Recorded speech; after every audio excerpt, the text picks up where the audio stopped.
Welcome back, YouTube. I hope everybody is having a good day so far. So this week is Valentine's week. If you don't know, Valentine's is on Friday. If you aren't ready yet, then what the fuck are you doing? Get ready. It's coming. It'll be here faster than you know. So today what we're going to be doing is we're going to be kicking off Romance Week with Hooked on You, the Dead by Daylight dating sim. If you guys didn't know that Dead by Daylight had a dating sim, you wouldn't be alone. Lots of people didn't. I've played it before. I've actually 100%ed this game before. It's not that long, but we're going to run through. Maybe we're going to try to do 2 or 3. We're going to try to get 2 or 3 dates in today. That's the goal. That's the plan. I don't know how far we'll get because I've never had to read this out before, but we'll see. Anyway, YouTube, remember to like, comment, and subscribe if you haven't. Hit the bell for notifications when videos go live. Jesus. I try to post all of the VODs the following day at 10:30 in the morning. So if you ever miss a stream, feel free to head on over to YouTube, subscribe there, and you'll get notifications every time I post a new video. What else? I always feel like I'm forgetting something. I need a script behind my monitors that just has line by line everything that I need to mention. Anyway, YouTube, thank you for stopping by. We'll be back in just a second. Hang in there. I love you. Say it back. Welcome back, YouTube. Hooked on You, the Dead by Daylight dating sim. This came out, I want to say a year and a half ago. When did this come out? I want to get my facts straight here. Hooked on You, Dead by Daylight dating sim. When were you released? August 3rd, 2022. So 2.5 years ago. Damn. Damn. I didn't realize it was that long ago. But anyway, here it is. Let's go ahead and jump in. Get started. All right. New game. Forget all this. I'm just going to do new file. Let's do this. All right. You guys ready? Let's go. Cutscene, probably.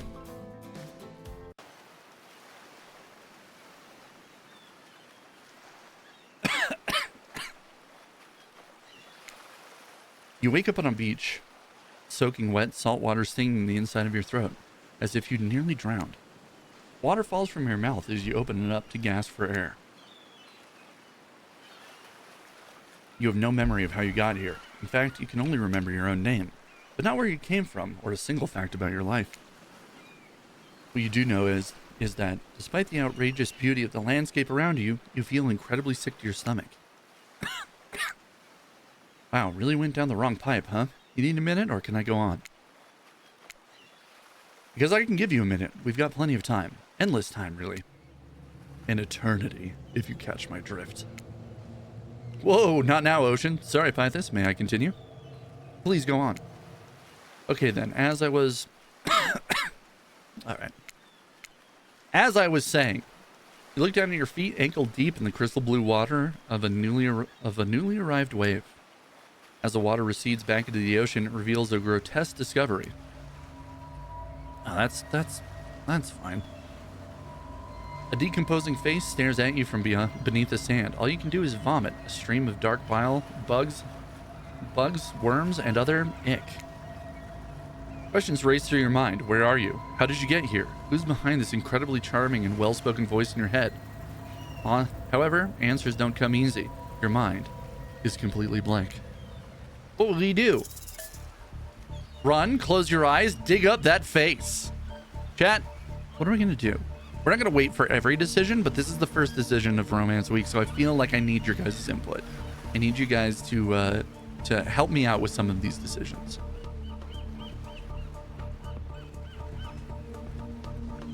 I don't feel like... I don't think there's a huge difference here. But I'll be honest with you, I am curious about this face.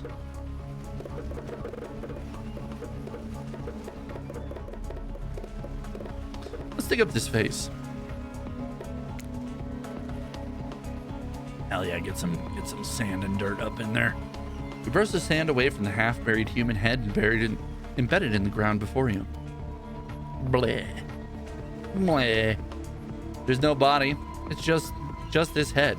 As you pick it up, flakes of skin fall to the ground. The jaw falls open, revealing a gold coin sitting on a rotting tongue of this poor dead soul. Getting your hands dirty, I see. I like that. So you're the take charge type. Coin. You examine the gold coin briefly, happily distracted from what has otherwise been an extremely confusing morning. The sun beats down on you, drying your clothes. You check your pockets, but they're empty. Plenty of room for gold coin, you suppose, and you deposit it. Why, that's a nice coin you've got there. What if you were to spend it right now? Spend it on what? No, thank you. No, thanks. Look, I'm going to level with you here. That coin you found, it's mine. I dropped it yesterday and I've been looking all over for it. You dropped it into a dead person's mouth? Did you just give it back? No, we're going to antagonize this voice in our head. Be that way then. Your mind doesn't have a chance to linger any longer in your current situation as you feel something soft bump into your foot. Wilson? When you look down, you'll find a volleyball sitting in the sand there next to you. You stare down, frozen. A voice calls from behind you. A little help, please. You turn around, and you see what's waiting for you. Your jaw just about hits the ground. Mother. Father. Oni-chan? Also, Father. God damn. All right. Okay. This is too much, probably. 4 gorgeous monsters stand halfway between you and a well-tended volleyball court. Each of them oozes with undead energy, a magical aura reaching out and penetrating you. Okay, not a good enough reason to use the word penetrate. Via your eyes. Your heart begins to race, curiosity, fear, desire. You can't help but stare at these casually dressed, let's call them killers. I don't know, not to be judgmental, but that's just the energy they put out there. So many competing feelings rush through your mind at once, and you are completely paralyzed. By the way, most of these exist as skins in Dead by Daylight. Hold on. There's a Huntress. Most of these skins exist as skins in Dead by Daylight. None of them look this good. They all look pretty jank. I think the Spirits is the best one, but even still, it doesn't work nearly as well as it does here. And Huntresses look terrible in game. All right. There are weird days, and then there's this. All you can do is look down at the ball and back up at the monstrous lineup of, well, literal monsters. Sexy ass monsters, though. What do you do? Toss it back, kick it back, say no thanks, do nothing, say nothing, do nothing. Well, we want them to like us because we don't want to die. So let's go ahead and toss it back. Bend down and grab the ball. It's warm from sitting in the sand on this beautiful day. When you give the ball a toss, it arcs beautifully through the air and lands right in the Huntress's hands. Not bad, stranger. Hello. Name's by this. Huntress's muscles ripple as she grips it in her hand. Okay. All right. Wild. You look her up and down and consider what it might be like to be held tightly by those strong arms. Warm, perhaps. Maybe a little sweaty. But that's okay. It's natural. Try hard much? Blech. They're speaking directly to you, but you still can't bring yourself to reply. You're entranced. When you snap out of it, you realize that everyone has gone back to the volleyball court. Alone again, you look across the beach at these strange residents who casually bat a volleyball back and forth, happily ignoring your intrusion onto their private beach. I'm scared aroused. Scare-roused is the best way to be. Should you be frightened, worried, excited? I did refer to them as killers. Not much to not to give too much away. But at the same time, damn, they are looking very appealing in their own way. And nobody so much as lifted a blood-soaked finger in your direction. That's true. Don't be scared by this. You're made for this. Thanks, Ocean! Well, geez, if the spooky Ocean voice says not to be scared, I'm sure it's all going to work out. With no good reason not to, you decide to head over to see what happens next. True. Might as well get started. We've got some flirting to do. Seems like you've derailed the volleyball game just by showing up. You derailed the game just by showing up, nitwit. And I guess you're also a nitwit. Hey, thanks.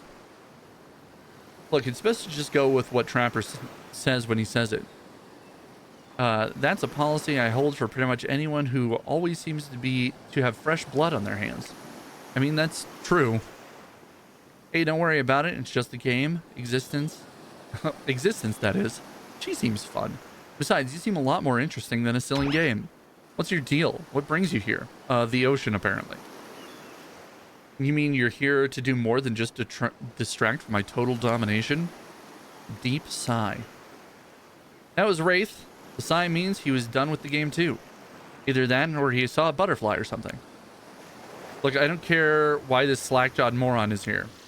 I just want to know, can I kill them or not? I mean, is that a euphemism? Because you know you can't. At least not yet. Oh yeah, not yet. Hey, Pythus, you might want to know. You might want to, say something. Actually, never mind. There'll be plenty of time for that soon enough. Right now, this group has some questions for you. Hell yeah. Be warned, answer quickly and answer well. This is a timed quiz and will be very important later. Very important. Or not important in any way whatsoever. Probably that one. I can't remember. How attractive would you say that you are? Very. We're going very confident on this one. I'd say that I'm very attractive. That's what you think very attractive is compared to this. Trevor flexes his muscles, and his muscles are so tight you can practically see the blood running through his veins. If you could have any superpower, what would it be? Invisibility, flight, super strength. Super strength would be cool. Strength isn't all about muscles. True strength is up here. You expect Trapper to point to his head, but instead he taps one of his bulging shoulders. It's specifically in these muscles. Nobody gives a shit about your calves. Leg day, not important. What is your best subject in school? Really, though? Of these ones, it was history. Nice. It's important to know what came before, so we're not all doomed to repeat humanity's mistakes. I mean, we will anyway, but still. Too real. It's too real, and we need to move on. What's your favorite animal? Dog, cat, mustelid. Mustelid? What's a... Hold on. I know it's a timed quiz. Mustelid.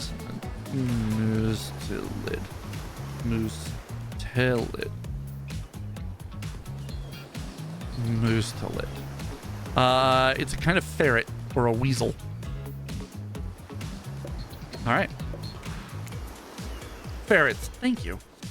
Dog? You'd look absolutely adorable in a little puppy mask. Stop. What's your favorite color? Blue. Blood red. 3-day-old corpse. I mean, of these, I'm going to have to say red. Some call it the color love, but love is just another word for pain. Okay. What's your dream job? Astronaut, nightclub promoter, not working at all. That one. If we got to do what we really want, why work at all? It takes a lot of courage to break free from society's expectations and climb the ladder. Spirit really likes that one, apparently. Well, she could spin laziness into some kind of grand crusade. These damn millennials. Okay. Trapper. Damn. Best flavor of ice cream. Vanilla, chocolate, horse flesh. Probably not that one. Also not chili. We've been over this. I'm not a big chocolate guy. I'm not crazy about vanilla, but I'm not into chocolate either. And horse flesh is not a thing. My favorite flavor is pain, not a flavor. Same here. Mine is vanilla, swirled with pain. Okay. I think mint chip is the greatest flavor ever conceived myself, but enough about ice cream. Am I right? Hold on a minute. This reminds me. I am right, always. It's a lesson you should learn before we go too much further. Do what I say if you want to survive. Pick mint chip. We're teaching lessons now, narrator. You rascal. Kill or be killed is a rule that stands on this island, even for faceless voices. Tell me, what's the best flavor of ice cream? Mint chip. Oh, I skipped one. Damn it. I think you're going to do just fine. Anywho, now that we know so much about you, I'm sure the group wants to start getting to know them. Trapper. I'm Trapper. I pretty much run things around here. I'm the smartest, richest, strongest person on this whole island. I don't like losers. If you want to know what a loser is, say hello to Wraith. Hi, I'm Wraith. I'm nothing like everyone else. I like nice people and loathe big dumb idiots. Hey, what's up? I'm Spirit. I don't like most things. I don't really hate most things either. It's not really worth my time. But the things I do hate, I really hate, you know? Based on my personal observations, life is nothing but suffering. Society is a carefully calculated lie to keep everyone subservient to those of power. It's better to choose to just not take part. You know? Geez, it's like she was downright murdered by society. She hates it so much. I think she was murdered by her dad, actually, who snapped under the pressures of having to work a 9-to-5 job just to barely support his family. I think that's what happened. Oh, wait. Oh, no, wait. I'm remembering Spirit's story now. It's almost exactly what happened. It was almost exactly what happened. Hey, I'm Huntress. Don't let these bummers get you down. There's lots of fun to be had on this island, along with lots of love. Yeah, there it is, if you know what I mean. Grow up. Grow up, body. I've explained this 1,000 times. I'm dead, but I'm not a literal ghost. I just create a trail of fog. I'm not made of it. Whatever, fog body. That's not nice. He's not nice. Only sometimes. Okay. I gotta stop clicking so fast. You really? That's disgusting. That's why she likes it. Don't speak for me. I also hate it. Stop speaking entirely, actually.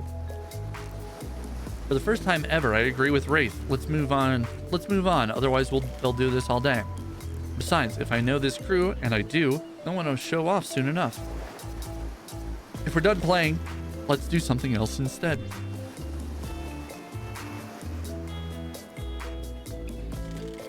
Wow, for once I actually agree with the meathead.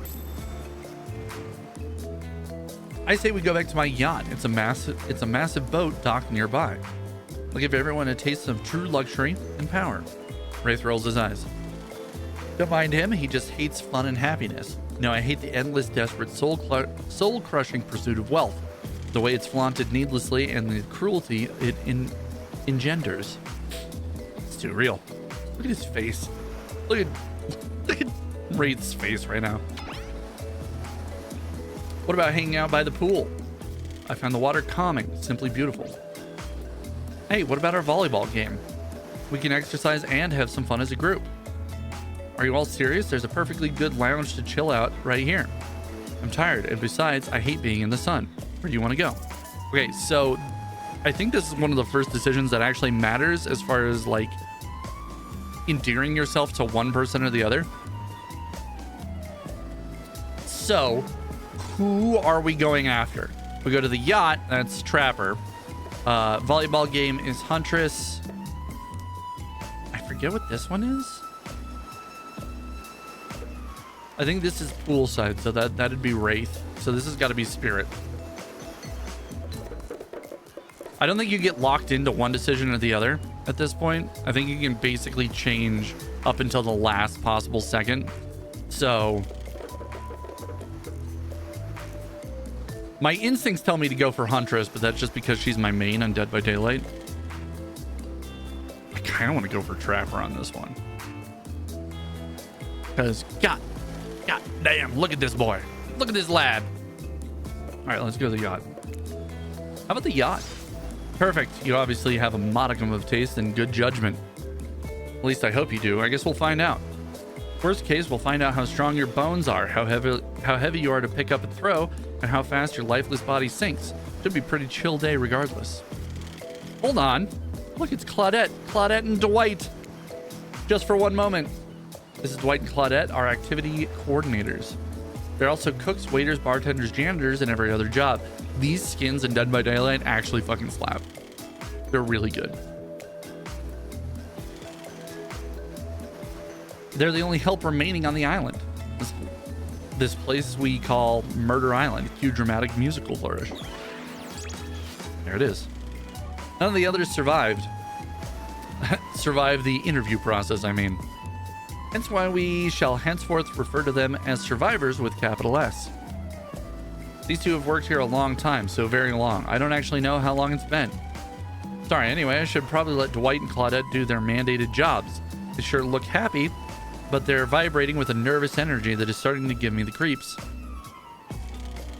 We will now escort the group to the venue of your choosing. However, in the future, we recommend waiting for us to present you with the options whenever possible, and don't just run off to various activities unsupervised. We don't have much autonomy around here. The least you can do is allow us to do our job. The most you could do is help us get off this Dwight. Yes, pardon me. Please follow us. Hey, narrator. Yeah, something I can help you with? These two, Claudette and Dwight. Did they just start to mention something about wanting to escape? Is escape an option? Should I be trying to escape? Escape? Them? Oh, no. I think you're mistaken. Seems like Dwight was asking for help to get off this island, though. Oh, right, that. Yeah, it's true, he was. But he just meant that he wants to get to the other vacation island getaway, a couple miles south of here. It has a much fancier accommodations than this island. It's one of those big corporate outfits, quite exclusive, where all the famous celebrities hang out. Very luxurious. Doesn't quite have the charm this island has, though. Trust me, you wouldn't want to go there. With all that money comes a lot of restrictions. This is where you belong. Now, off you go.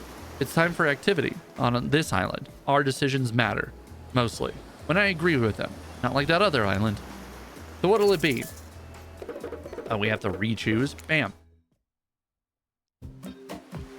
Trapper is very pleased with your choice. Not because he owns this boat either. Not just because he owns this boat either. Clearly you understand the importance of appreciating the finer things in life. Unfortunately though, that means these uncouth heathens are now on my beautiful boat. I'll make sure the help wash it as soon as they leave. Not exactly a genial host. What he says isn't even the worst thing about his comments. It's that he made them in front of everyone else, loudly.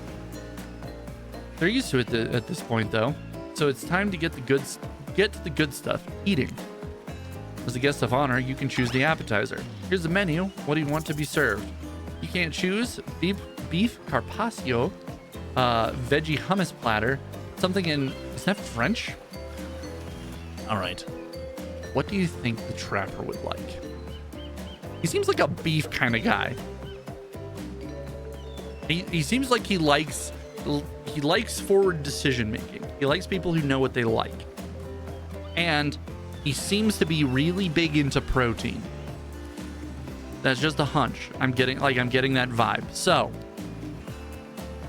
not the French. Trapper obviously can't read that. He wants me to choose for sure, and he doesn't seem like a veggie guy. We're gonna go for beef. Raw, simple, tasty, maybe even a little risky. The beef carpaccio all the way for me. I'm sure the group with such particular tastes all surely will love it. Great choice. It's my favorite. Okay, he moved over and Huntress didn't show up here. Sometimes it's too cold to start a fire, so you eat what you can, how you can. Gross. Not just meat, but raw meat? We'd be wearing a fur coat throughout the meal too? All right, Rafe, calm down. No, it's far too warm for that, but maybe some fun little slippers. The survivors arrive with a tray of food as everyone stands around to make conversation. I'm not sure that the trapper liked that as much as Wraith hated it and Huntress liked it, which, not a bad thing. Enjoy. Please, for our sake. They catch Trapper glaring at them for daring to speak directly to you, but Dwight pushes on anyway. Can we get you anything else? Thank them, get rid of them. Okay, I would thank them. Being nice, being polite to waitstaff is the default. You can tell a lot about a person by the way that they treat waitstaff. But Trapper would fucking hate that. And this is the lad we're going after, so we're just gonna get rid of him. What you can do is get lost now. Trapper snickers at your casual abuse of these lowly survivors.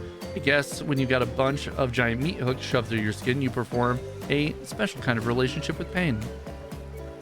Dwight wipes away a tear. He should have known better than to talk to the likes of you. All right. Now that the helper is gone, the killers... You know, killers is a bit harsh. We haven't seen them killed anyone. They haven't killed anyone today, anyhow. We should call them suitors or something. I don't know. That just kind of lacks a bit of a punch. I'm sticking with killers. The killers have begun to hover around you. Each seem to be waiting for a moment alone with you. Except Wraith, he seems to be studying the corner of the room, deftly avoiding any engagement with you at all costs. Who would you allow to steal you away for a quick second? Well, obviously. Make eye contact with Trapper and he immediately pushes the others aside. You already show promise as a prospective mate. Hell yeah. Hell yeah, Chad. Therefore, I'd actually like to get to know you better. So I'll let you in on a secret. When the time comes, I have a private little getaway here on the island. No one else knows about it. It's to die in. It's to die for. It's a hidden spot where I enjoy all of life's many bounties. I want to show it to you. Not because you're worthy of it just yet, though. Mainly because it will piss everyone else off that you chose me. I always like to remind them who's really in charge around here. Oh, yeah. And also that part about getting to know you better. That's important, too, I guess.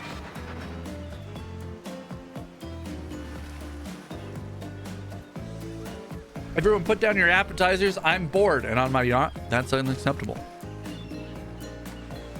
The clan? Is that a yacht term? I don't know. Is that a fancy boy term? I don't know. Yes, sir.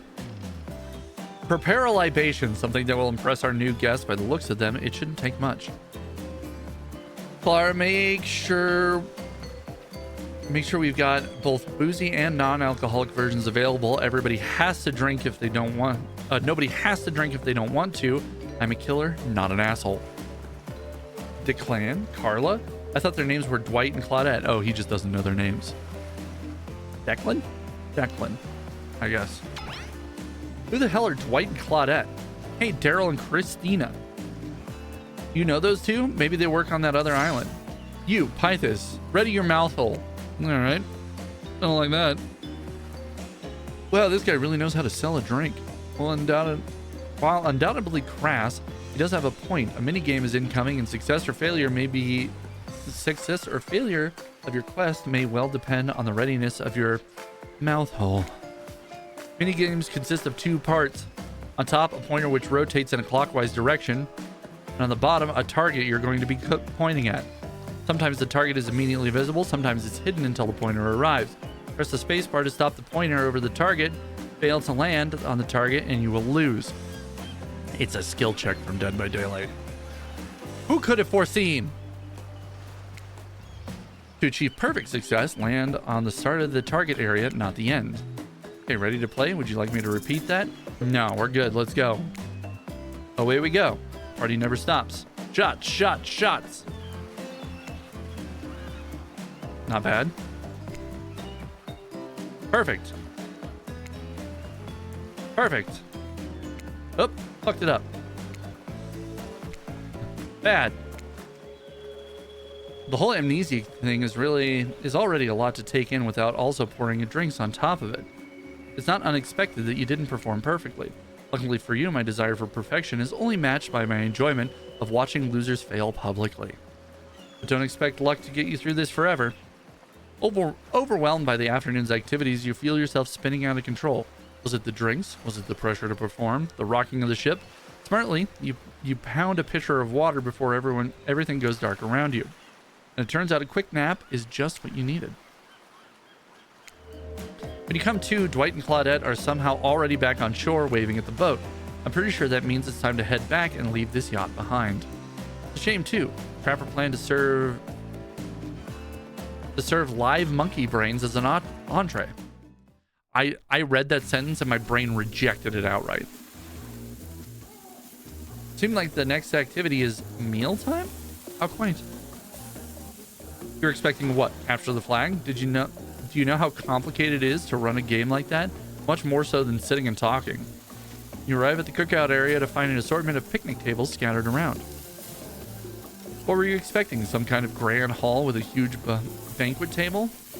This ain't some prestigious fantasy epic like you'd find on cable. Dwight and Claudette usher you to your seat, but there's a very limited seating directly around you. And the oh great, terrific. It seems like everyone wants to sit next to you. Even better is that they don't want to sit next to certain other people either. To start, no one wants to sit next to Trapper. Meanwhile, he refuses to sit next to Wraith or Trickster. Trickster's here. There he is. Oh yeah, Trickster is here. Surprised? Yeah, well, they don't call him Expected Sir. Fucking A. They don't call him Expected Sir. I'm sorry, even I got nervous around crowds, and my whole shtick is a little flustered. Hey there, you're looking good, Pythus. Real good. Hey there, Trickster. And we literally can't let Huntress and Trapper sit together. No, seriously, their arms are too big. They can't fit at the table if they sit side by side. Look at this, we can't even fit everyone on the screen at the same time. You probably think this is an error, but it's not. It's completely intentional. Let that be a lesson to you. Every error you think is a choice. Every error you think you see is a choice. Got that? Okay, Dwight and Claudette are directing traffic. You sit on one side, the rest of them will sit opposite you. Huntress and Trapper can sit at the ends with their enormous, sexy arms. Now that everyone is seated, we can begin dinner. Tonight's meal is prepared slowly and carefully with both love and hate for 12 hours over a spit. We hope you all enjoy. We really, really hope you do. Hey, you didn't actually tell us what you were serving. What are we eating? It's meat, seasoned with a specific number of special herbs and spices that we simply can't divulge. My favorite. Meat is good. Meat is murder. Which you'd know, considering what we've been up to. Who are you to get all judgy now? I'm just sharing facts. And you need to murder something in order to eat its meat, so that's, like, technically true. Technically true is the best kind of true. Okay, enough yapping. Let's eat. Hey, Pythus, you thinking what I'm thinking? It's going to be a person on that spit, right? Or several parts of overlapping people, perhaps? I haven't seen many pigs wearing palm tree button-down shirts, you know? When you look closely at the spit, you spot what definitely appears to be a scraps of fabric sandwiched between some layers of meat. I think I might be sick. Is there anything else to eat? This took 12 hours, and we do literally everything on this island. Actually, there's one thing you're not doing today, and you're not carving up this delectable meal. Wow, he's right for a change, because I am with this broad axe. It's a perfect tool for easily chopping anything in twain. First, who says twain? Sometimes I swear it's like you're all from completely different historical eras. Secondly, I'll handle this with my cleaver. Fast, powerful, and clean. At least it's clean when the meat is cooked. No blood. Ugh, you two and your delicious bicep swinging contest. Enough, grow up. Obviously, my gorgeous katana is the only option. Obs. The hell it is. Well, I'll show you both my katana and send you to actual hell if you'd like. Please stop. Please. I hate it when we fight or talk, or even when we look at each other in the eye. And I can do it with the skull of Azeroth. Great. Instead of slicing it up, you can club it into a second death. Hey, Pythus, I know this isn't what you want to eat. Hurry up and volunteer to carve up Felix. I mean, dinner. Otherwise, this will go on for hours. No hyperbole. Hyperbole? Hyperbole. They once argued over who had the most effective weapon for 72 straight hours. And it doesn't matter which one does. When they're done, they will take even longer cleaning their weapon, all while explaining the value in maintaining your tools. Despite being a bunch of cold-blooded killers, for some reason, they're always terrified of tetanus. Hey, why don't you just let me carve up some dinner? Splendid idea. We'd hate for it to get cold. He hated when it got cold. Here's a machete, freshly sharpened. Oh, good. Yes, we got the rules. Ready? Away we go. Slice. Perfect. Bad. Perfect. Okay, that one was perfect, I guess. Oh, that was real bad. Oh, that was also bad. That was pretty good. I'd like to see what you could do with a less clumsy weapon. Yeah, I said it. Machetes are dumb. Dinner is finally served. For real. Sounds, especially coming from the masked killers while they eat, which involves lifting their masks and shoving food up behind them, are nasty.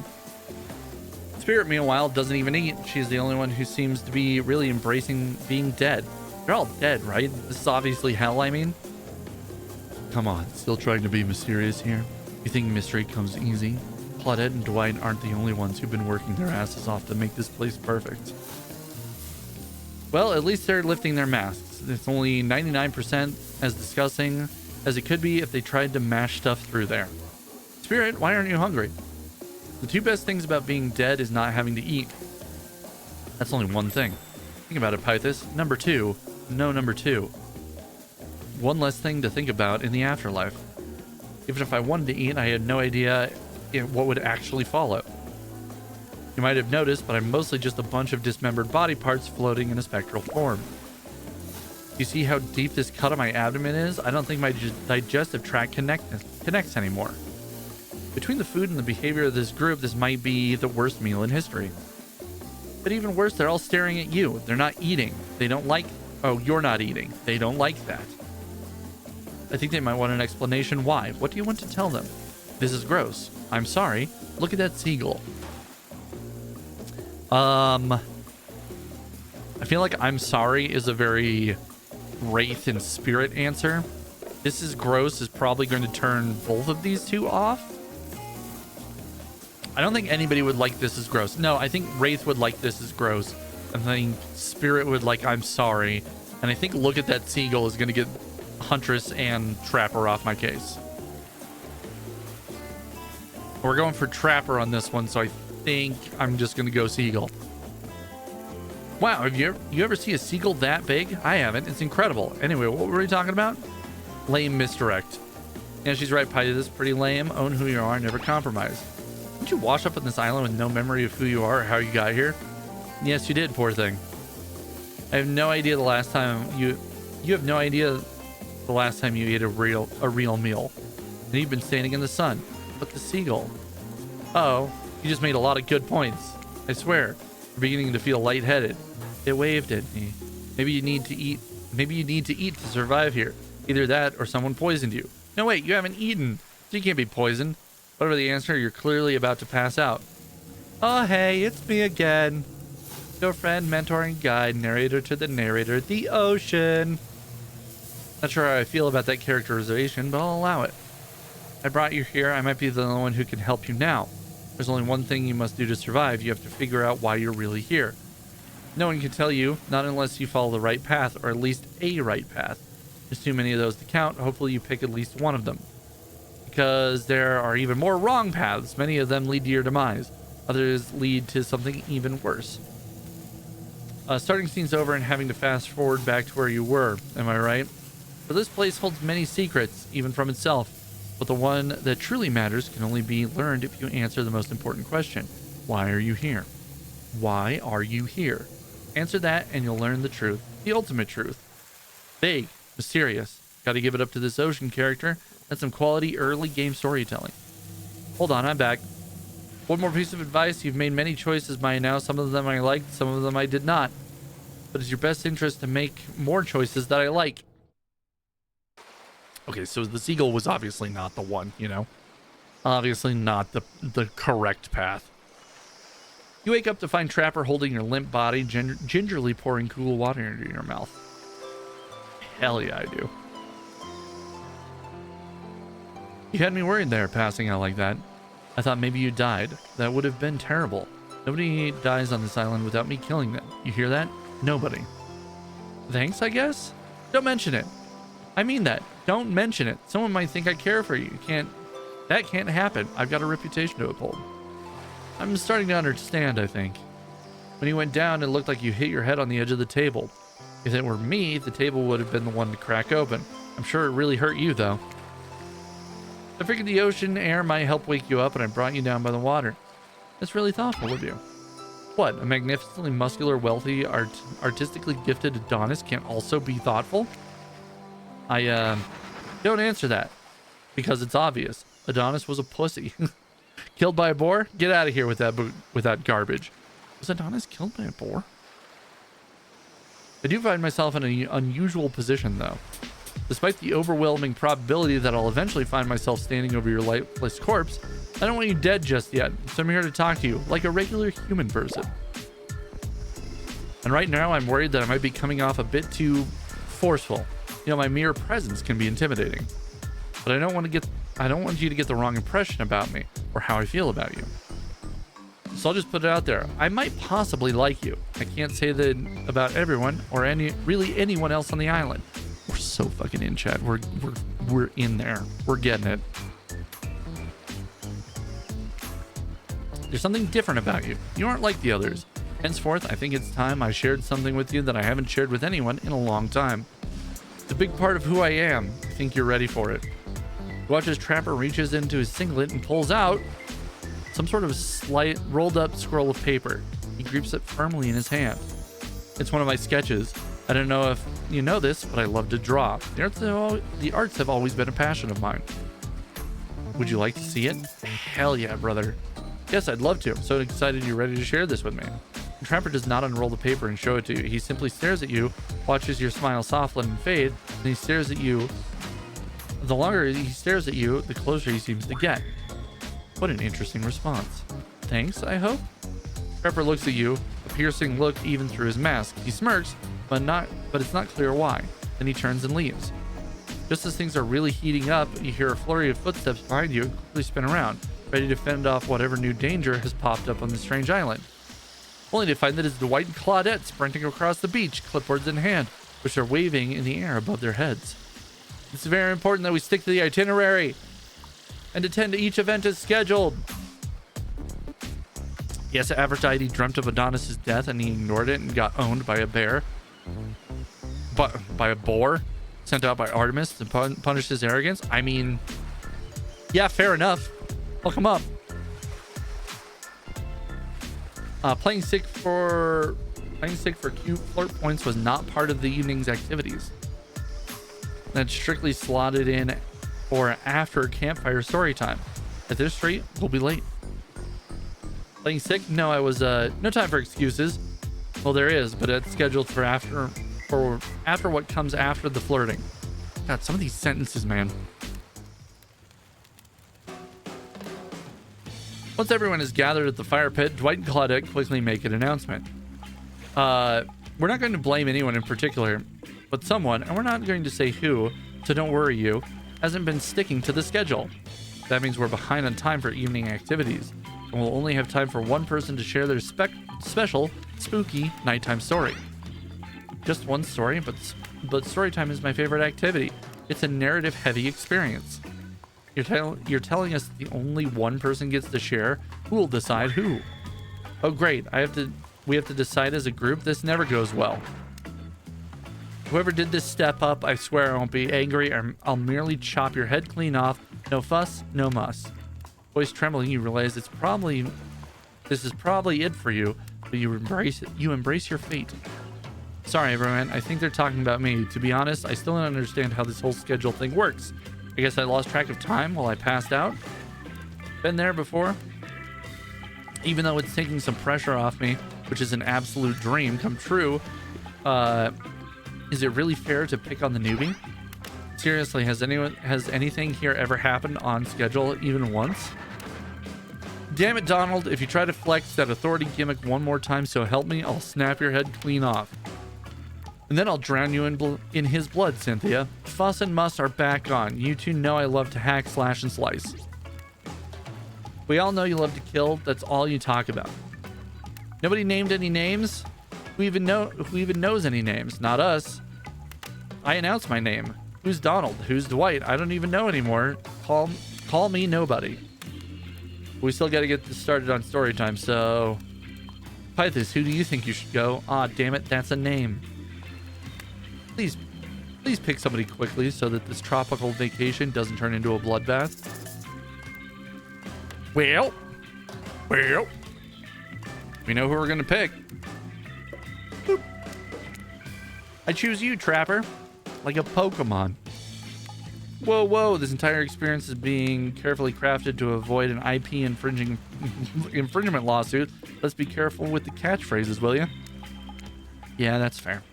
Yes, of course I want you want to hear my story. It's a good one, and an old one too.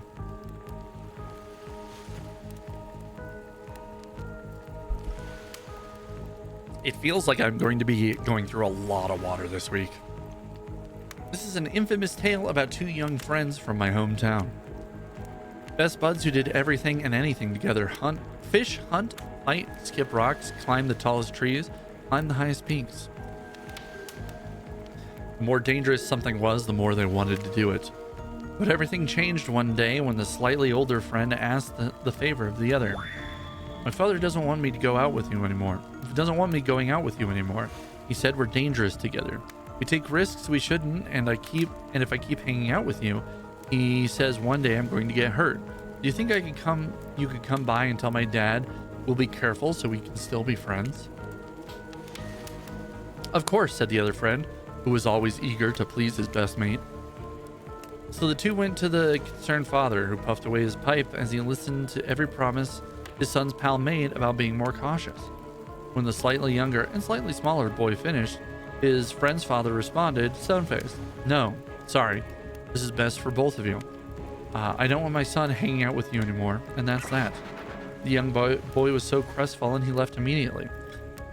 No one could see him cry. He would not give them the satisfaction, especially because if they did, they might tell the others in town, and they'd all think him weak. Worse, his own father would never forgive his son for letting others see him that way. But he was too upset to go home right away, or be spotted on the path. So instead, he sat outside his friend's house in a little hiding spot they had often sat at during rainstorms, or when they didn't want anyone to see them trading interesting rocks they'd dug up. It was quiet as he stifled his own tears, and that's when he heard it. An odd sound and odor wafting alongside the pipe smoke carried on the dark winds. Betrayal. Thanks, Dad. I didn't want to hang out with him anymore, but I didn't want to tell him that. He'd be a big baby about it. It's okay. I get it. I don't blame you at all either. He's soft and needy. You need strong friends. Someday you really would have ended up getting hurt because of him. You need friends you can rely on. Trevor looks angry. The muffled tears stops, and the hiding spot that had been a pit of sadness now overflowed with rage. The boy went home. If anyone pressed past him on the path, all they saw was determination. That night, he spoke to no one. He ate no dinner. He slept no sleep. The next day, he got up early and sat near the tallest tree of the woods by his former friend's house. It was the one tree no kid in town had ever conquered. Its top remained untouched. He remained there, till dark before he finally went home. He did this for 8 days, and on the 9th, his old mate finally passed by. "Hey, what are you doing here?" asked the Judas. "Nothing. Out hunting squirrels and sat down to eat this apple," lied the younger boy. "Oh, yeah, sure. I hope you're okay. I can't believe my dad did that. It's so unfair." "Yes, it was truly unthinkable," answered the boy through a smile that carried no warmth. "Yeah, well, okay, I'll see you around." But before the betrayer could leave, his old friend called out to him. "I'm going to climb this tree," he said. "I'm going to make it to the top." "The hell you are. No one can do that. They definitely can't do it by themselves." "I can, and I will." "I understand why you can't, though. Your dad said you're afraid you'll get hurt." "I'm not afraid. He's afraid," replied the friend, now seething with shame and his own rage. "Oh, forget what my dumb old father said. I'll do it with you. You'll see that I'm not afraid." And so the two climbed and climbed, each making it higher than they ever had before. And they continued to climb. And whether they would have reached the top will never be known, because the turncoat, the boy who had made his father lie for him, fell before he could make it all the way up. Some say there was no accident, that his old chum pushed him. Fuck, I skipped one again. This double click is going to kill me. Of course, such a weak child could never send his best friend to his death. This was an accident, tragic for sure, but nothing more. Of course, a month later, though, no one could explain how the boy's father choked to death on his own pipe.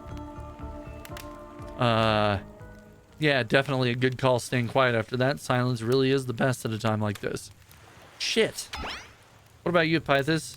What did you think of my tale? None of that actually happened, right? Were you the boy in this story? Damn, that was bleak. Now that's a story. Trapper would love it if this is the correct answer, I think. Yes, it is. Gold coin. I don't actually know what these are for. Guess he liked that response. He's handing you a gold coin. On that note, everyone decides it's time to take a break and split up for a little bit so that they can all have a moment alone before bed. Everyone leaves and you're alone by the fire. The only thing you hear in the ocean slowly lapping against the shore. Shore. This is nice. A true moment of peace and tranquility that lasts for all of 7 seconds because Trickster shows up and he's blaring his latest song. Hey baby, you look lovely. Mind if I join? Lonely. You mind if I join you? He doesn't wait for an answer. I know you've been hearing from these guppies all day, but I want you to hear something from a big fish like me. Something special. Those in charge of this island don't want you to hear. I'm the ultimate catch on this island. The only lobster in this ocean of sardines. No one can give you what I can. You just have to find me. Come find me, baby. Trickster leaves. You're a bit confused as to what to make of his cryptic clues, but you aren't going to get any time yourself to think about them just yet. Trapper approaches you. Oh, finally, those dweebs are gone. Now that I know we're totally alone, we can really talk. Let's get away from the ash and smoke and take a dip in the pool. Whether it's water, sweat, or the blood of my enemies, I prefer my muscles glistening and not dried. A dip in the pool with Trapper. You've come a long way in a single day. I'm not saying you shouldn't follow him, an offer like that. Just don't forget our little talk. I've already forgotten our little talk. I don't remember what he's talking about. You and your storyteller friend slip into the water. It's just the right temperature for an evening dip. Plus, if some jealous shark comes along and manages to jump from the ocean to the pool, you're also pretty sure your killer companion could handle it. Trapper looks surprisingly relaxed. It's definitely weird. Oh, okay, small bubbles. Oh, okay. The small bubbles rising up from the water might have something to do with that. Look, by this, I don't want to reveal anything in front of the others. You never know when a loser is really a maggot. Now, though, I want to hear what you really thought of my story. What was its real purpose? To establish dominance, honesty is important. Vengeance is darkness, there was none. I feel like Trapper is a dominance kind of guy. I think this is wrong. I think these two are not the way to go. I think either of these could work.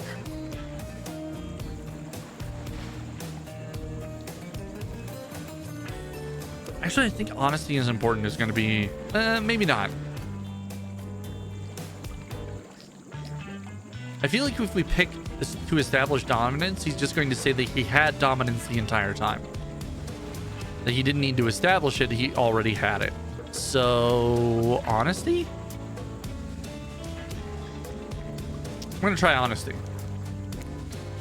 To show why honesty and integrity are so important. Very interesting. Very.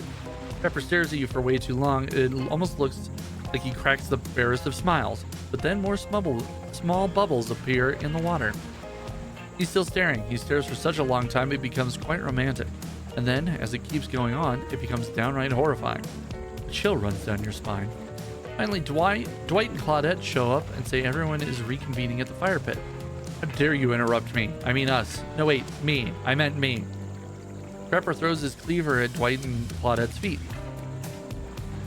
Where the hell is he even hiding his cleaver? More importantly, what do you think of his little cleaver toss? We're gonna laugh. You see how scared they both looked? It was amazing. Serves the servants right. Clever wordplay. You're alright by me. Another gold coin. I don't know if these mean anything or if we can spend them at all. Trapper flips you a gold coin, which he definitely was keeping in his crotch. It's too warm to have been anywhere else. You feel your toes tingling and notice the temperature has dropped significantly. It's getting chilly in the water. Usually it's so warm around you. You mind if I snuggle up your way? Yes, I do mind. Before we have to spend too much time watching you sit here all alone trying to figure out exactly what you're doing with your life, we figured we'd let you know it's time for bed. And you're kind of the last person out enjoying the facilities. So, well, the thing is, you see, we can't really get our night started until yours ends, so pack it up, kiddo. Fireside sleeping arrangements await. Head on over to the campfire. The heat is comforting on this chilly night. Looking at the crackling embers, you think about Trapper's story. Are you being led to your demise by an untrustworthy narrator? Hey, wait a second. I swear to you that I'm not. Come on. You gotta trust me at least a little more than you trust Trapper. Before you can dwell too much on your fate, Claudette and Dwight arrive. Their now familiar creepy smiles stretching from ear to ear. A bit menacing to see a smile like that lit by firelight. We must apologize for the accommodations. We weren't prepared for another guest, but we're going to make you comfortable or die trying. Hand over a pillow and a blanket, and welcome you to snuggle up by the fire. Perhaps some music will put you at ease. Just try to keep the volume to a minimum. Our other guests aren't the types you'll want to rob of their beauty sleep. Oh, man.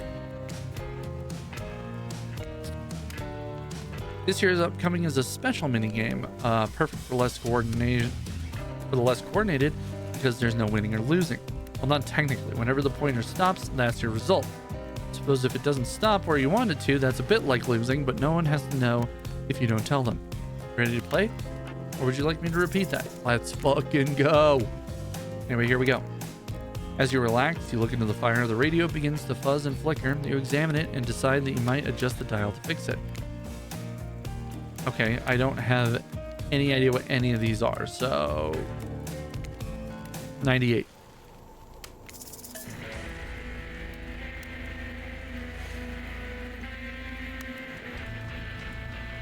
So it's just the Dead by Daylight theme. Cool. 92.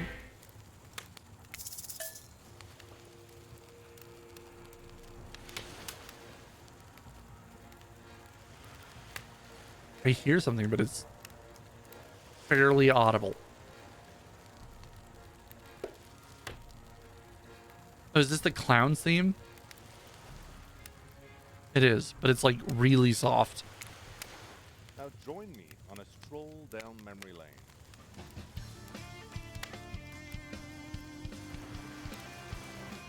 I'll bet you they're all just different themes or different Dead by Daylight themes.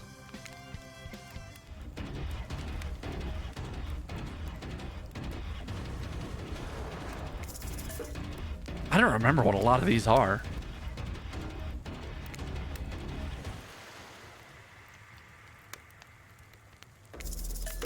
All right. No matter how many things you listen to, you can't sleep. You decide to ask one of the killers to spend a little more time with you until you're sleepier. Would you like to summon to your side to lay by the fire? Who do you fucking think? Trapper, are you around? I was wondering if I could get a little company. Trapper tells you his secret for falling asleep when he's feeling restless. A heavy bearskin blanket is all you need. If that doesn't work, I just go for a late night walk and punch the first person I come across. You're a real charmer, Trapper. I'm not sure I'm brave enough to kill a bear or skilled enough to skin it. You're certainly not either of those things as far as I can tell. Here, hold on to this. Try not to hurt yourself. It's a lucky bear paw. Aww. Trapper hands you an entire bear's paw, complete with sharp claws. It's like the most aggro version of a rabbit's foot you've ever seen. You finally start to feel sleepy, except maybe this isn't really a sleepy feeling. Maybe you're paralyzed. You try to keep your eyes open, but you can't. Darkness overtakes you. The dark voice from earlier speaks to you again. It shouldn't still be spooky, but now that you've had a whole day of strange voices in your head, but this one is still undeniably odd. Had a good time on the private yacht today, huh? It's comforting rocking sensation. That was all me. Oh yeah, you're welcome. You awaken suddenly to see someone looming over you. It's Wraith. Wraith stares at you awkwardly. He says nothing, just stares. You look around to see if there's something going on behind you or the other side, but nope, just staring. Oh, you're awake. I saw you with the Trapper right before bedtime. Are you making some sort of alliance? Are you with... Wraith scans the horizon. Them? Just making sure you are who you say you are. I've been burned before, and something seems off on this island since you've arrived, even more than usual. Maybe we could talk more about that tomorrow. It's just, since you got here, I think we could we could really have a nice day tomorrow together. It's just you have no idea how long it's been since you have no idea how long I've been here with these monsters. To be honest, I have no idea either. They're just awful, boring, and loud, and stupid. You're different. There's finally someone here on my level. You're thoughtful, interesting, gentle. I think you could, I think we could, have some fun. I could show you some cool stuff if you want. If you don't, that's totally cool. I get it. No pressure. In fact, probably just forget I was here. Good night. I probably will. We're not going for Wraith at all. Although it is interesting that he's our like, runner-up so far. Finally alone, for real this time, maybe. You drift off to sleep again. Hopefully you're not poisoned. I agree.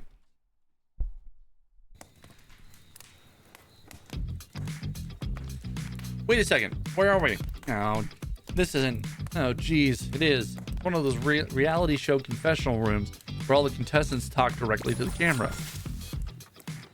I think today went well. These were some of my first interactions with someone who isn't apparent that I didn't end in bloodshed or untimely perishing in my Russian cottage. I'm counting today as a win no matter what happens. What do you think? What do I think of the newcomer? What do I have to say? I do? Okay, attractive, mysterious. I don't really know that many other words since I was raised by my mom in the woods until she was skewered by an elk, and I had to wash her entrails off my saffron. That being said, the other three should make sure to be on their guard. I don't know who this newcomer will want to spend time with them tomorrow, but I, for one, will not let my guard down that easily. Who knows about the others? Wraith, I think, knows more than he's letting on about this place, but he's a hard nut to crack. Meanwhile, Spirit is just screaming all the time, major buzzkill.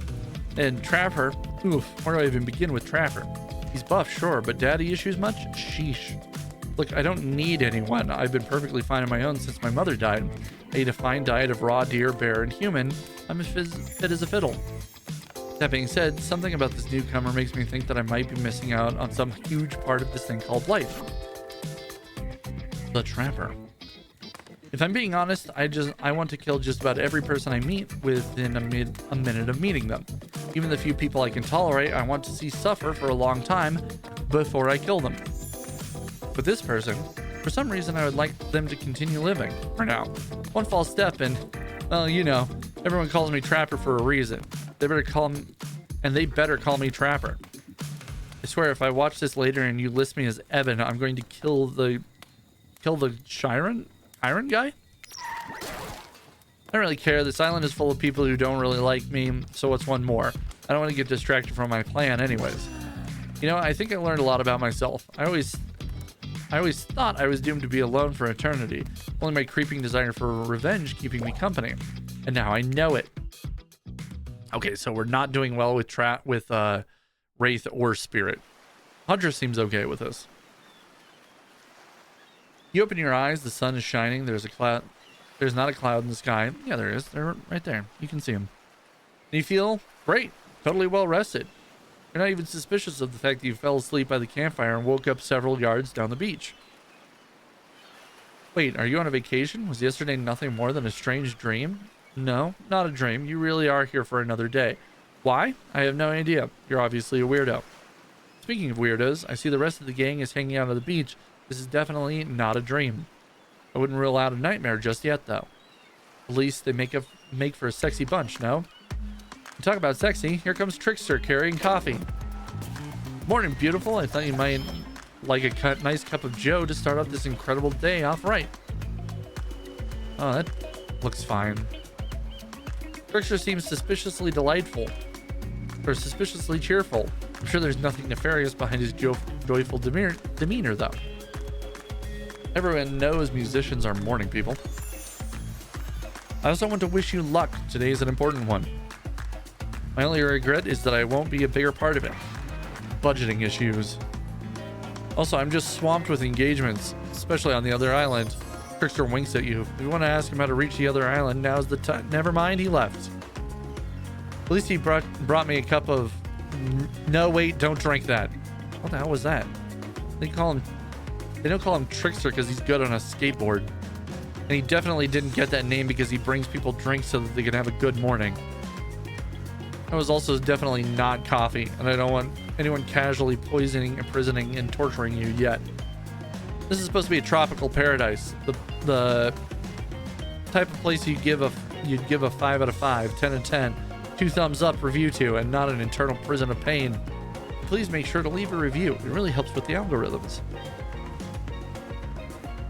Just trust me, I'm looking out for you. Can we please just move on? Hey, wait a second. How did possibly omniscient, possibly unreliable narrator physically just knock that coffee out of your hand? It's not a parliament, and the floor does not recognize the ocean to speak out of turn at this moment. I need no recognition, for I am the ocean. I dominate the land. I submerge those who defy me and become their watery grave. Actually, speaking of graves, I would like to say something. Something of grave importance. Fine, go ahead. Even if this place is an eternal prison of pain, I'm not saying that it is.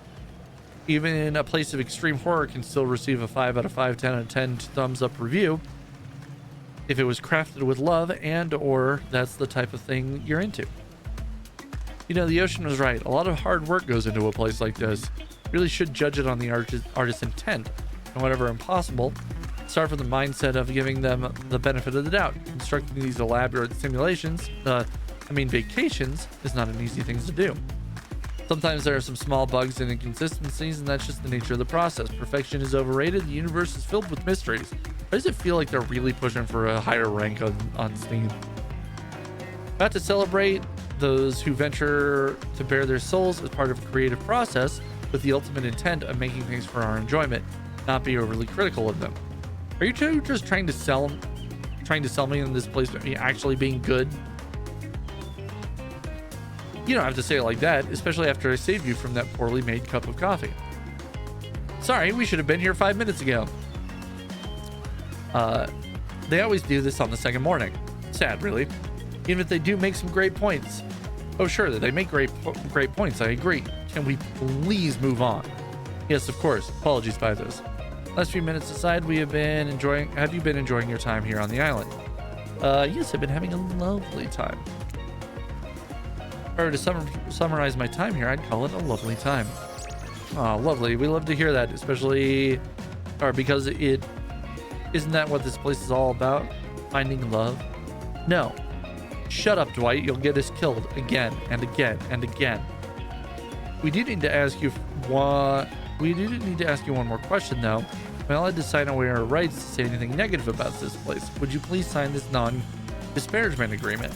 No. No, I'll not say anything. No, I will not say anything negative about the island. You have my word on that. I, Pythus, agree with the terms of this verbal contract. Perfect. That's not at all what I meant to say. Hey, Pythus, is it still totally cool if you have... It's still totally cool if you have constructive feedback. The place to leave that is in a positive review, because we all know that nobody reads negative reviews of games, resorts like this. Anyway, I see Dwight and Claudette have gone into a trance. And with the grumbling I hear from your belly, that can mean only one thing. God, reading is hard. Breakfast. Perfect timing.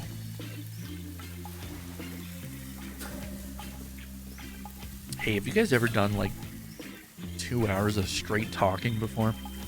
Perfect timing. Everyone rolls into the cleaning area or the dining area to lard up those sexy little bellies with pancakes and bacon, and so much for maintaining those beach pods. You're all half naked in a tropical paradise.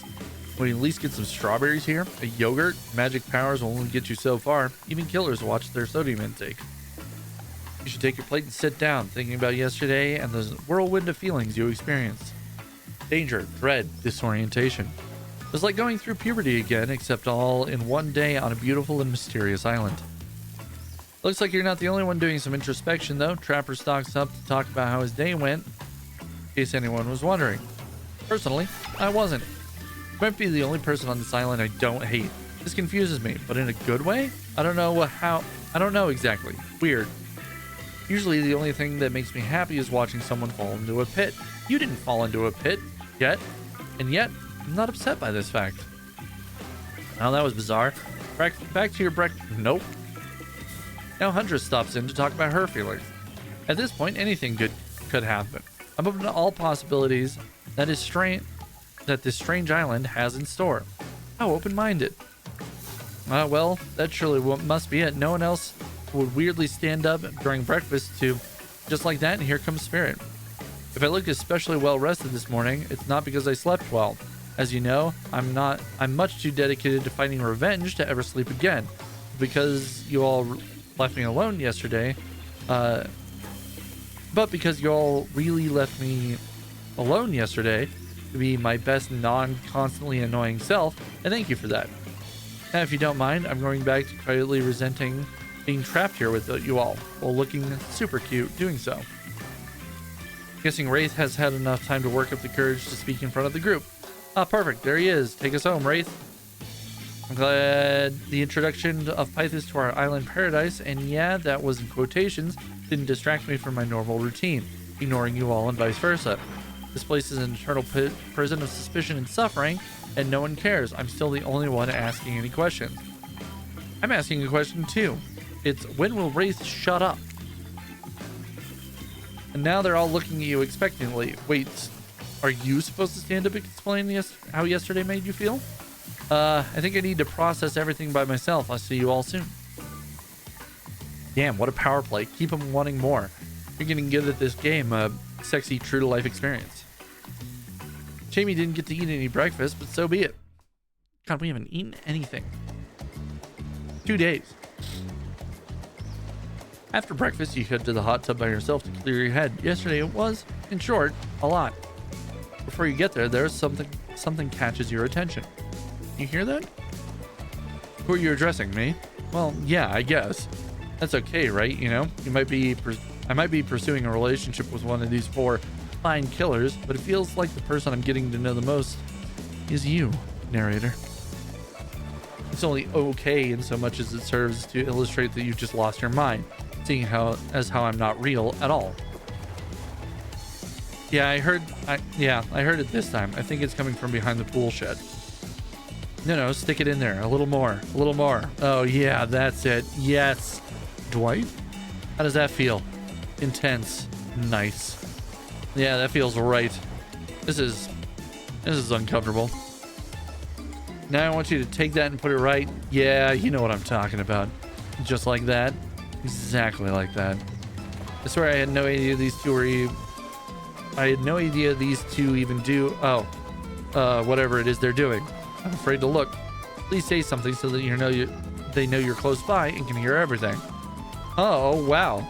Looks like this super cool bottle of Trickster brand suntan lotion someone left on the chair. Anyone know where I can buy some? Damn it. Oh, come on, a little privacy, please. Dwight is panting. Claudette has a crazed look in her eye.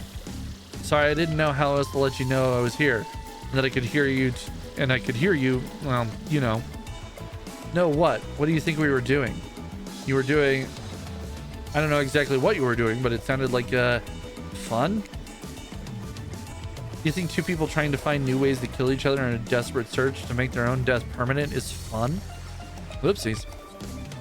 We have 5 minutes a day to ourselves and we spend it hoping if we stab each other just in the right spot, we won't get resurrected. I've come to believe that the key to finding the exact spot to bleed out from, and I believe that place is in our appendix. Why else would it be there?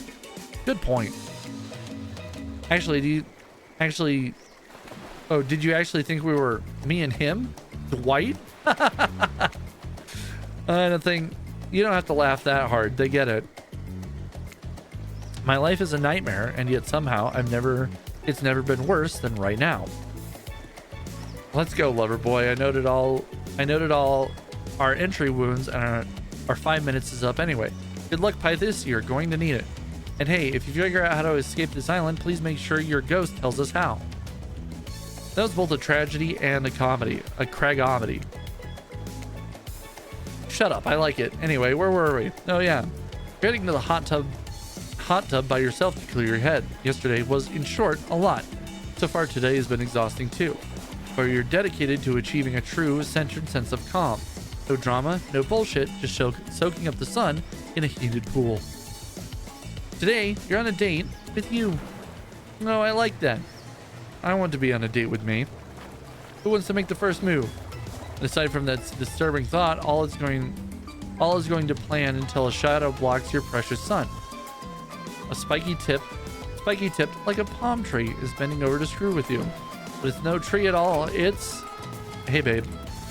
Breakfast was weird, huh? Everyone just getting up and announcing how they're feeling? What's that about? Some kind of check-in with the group? I don't like it. Fishy. Kind of lazy. Whatever, though. Breakfast is dumb. No one should eat before noon or after 4 p.m. Yeah, I do intermittent fasting. Have you seen my abs, by the way?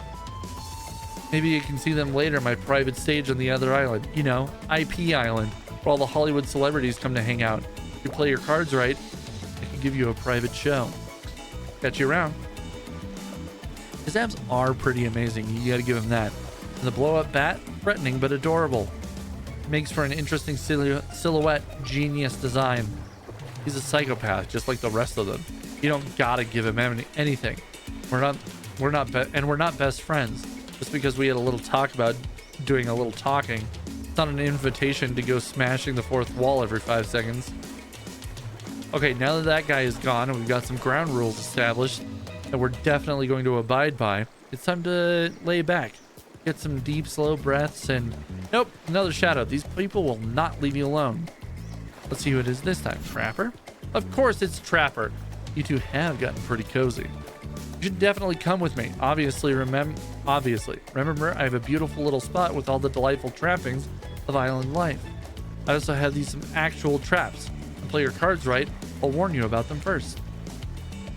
Also, what's great about my hideaway is that no one knows where it is but me. Not Huntress, not Wraith, not even Spirit. If they did, I'd know and they'd be dead. Since you can see they're all very much alive, for now, it's still all mine. The kind of place you can really lock yourself away from life in. I know you don't have much to think about. Why would you? You can have me, a specimen, so fine I can block out the sun. Or you can choose one of these peasants. Speaking of, before you can decide if you want to go off with Trapper, Huntress interjects. I guess you could go with Trapper, but if you want the brawn without the drum, give this little bunny a try instead. I mean me. I'm the bunny. This is the mask. And I've tried to rhyme brawn with drama, but it was hard. I'm not educated, okay? But what I lack in schooling, I make up with killer instincts and a truly insane vertical jump. Trust me, you don't know how hot it is to jump super high until you've seen me do it. The view from down here, it'll sure as hell beat anything some amateur artwork or whatever Trapper has going. Tough choice. You weigh your options quickly because you can only go on one date today and you don't want to be hacked to pieces for saying the wrong thing. It's always good to remember that these are cold-blooded killers, but you know what they say: when life gives you lemons, make some lemonade. And then die a horrible, retching, writhing death after drinking it because the lemons were poisoned all along. Sorry, this island has really got me tilted. So who will it be? Obviously Trapper. I gotta go with Trapper. Well, yeah, duh, let's go. Anyway, here we are, my beautiful cave. The only truly great place on this entire island. Welcome, please make yourself a home, but not really. This is my home, and don't you forget it, but please relax. This is where I come to get away from the screams, to hear other screams. This is where I come to get away from the screams, to hear other screams. I'm just kidding. This is a peaceful place, so long as no one arrives uninvited. And since I invited here, let me just say, stay away from the water, far away. Do you understand? I assume it's a trap. Because it's a literal trap and I'll die? Because it's a literal trap and you'll die. No silence should last this long without Wraith around. Hey, seriously, don't go out in the water, and even more importantly though, stay away from that cave entrance and don't ask me why. You got it? I understand. Now that you know what not to do around here, I can finally get to know you. Nope, actually you can't, because at this exact moment Trickster shows up. Hello there, you sexy thing. Not you, Trapper. I'm talking about this beautiful specimen over here.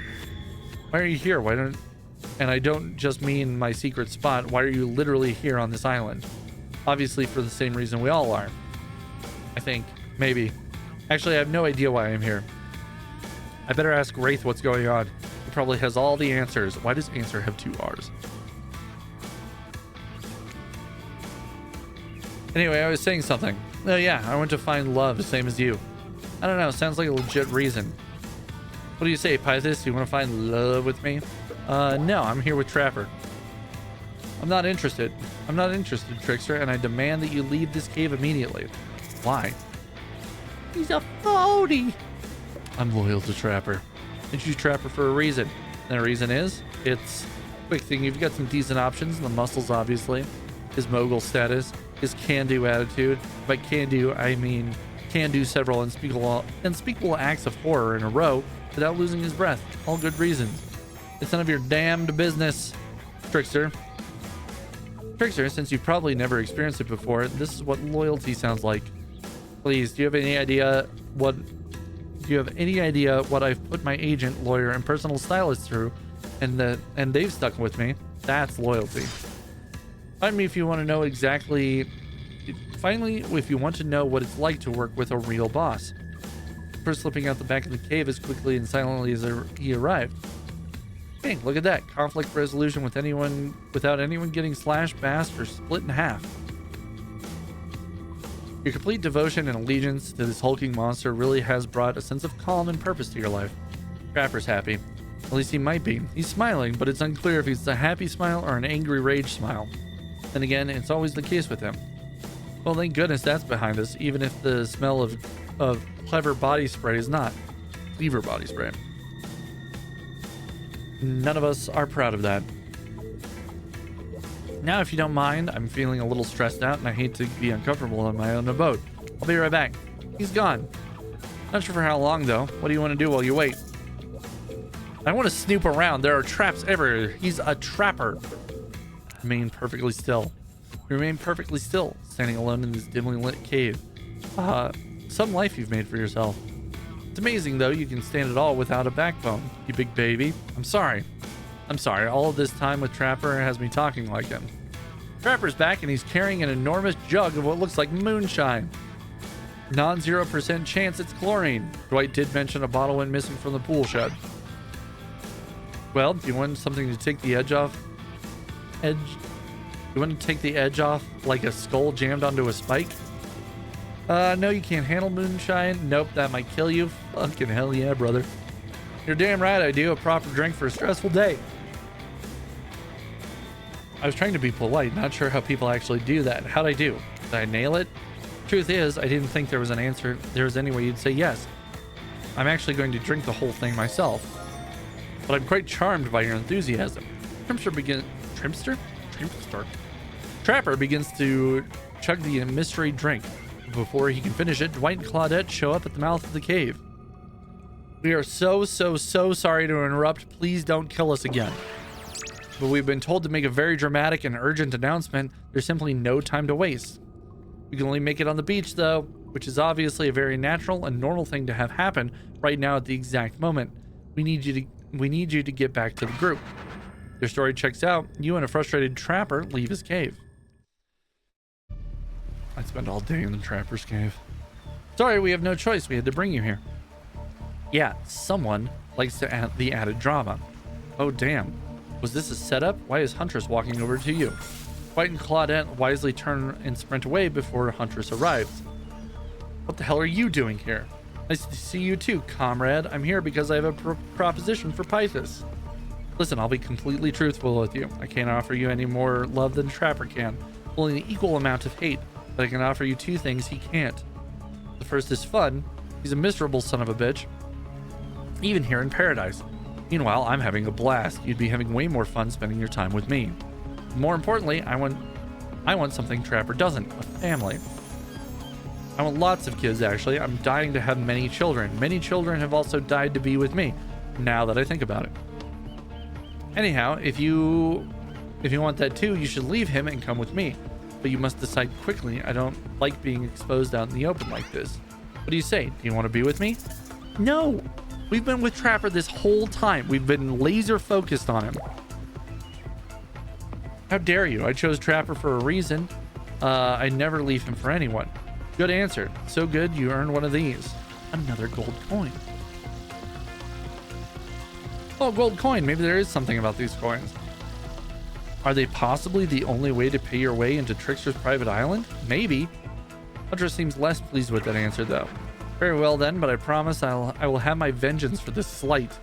No, she won't. But only because Trapper is likely to kill you before she can. I have to ask, though. Do you want kids? Not in particular. Why would anyone want kids? I have no idea. Maybe for the backup kidneys. Anyway, enough for the foolishness. Let's go back to my cave. Quick little interruption, I guess. What a relief that's behind us. I would have hated if kids came between us, Pythus, or if you left me for a lunatic in a bunny mask. You probably would have hated the cleaver that came between the two sides of your body more, though, had that played out differently. But ultimately, I'm glad we went through that together. You showed real loyalty. No amount of money can buy that. Because you showed you can be trusted, I'm finally ready to show you one of my sketches. And this time, I won't take no for an answer. This one is very important to me. I have never shown it to anyone. Feast your eyes on this.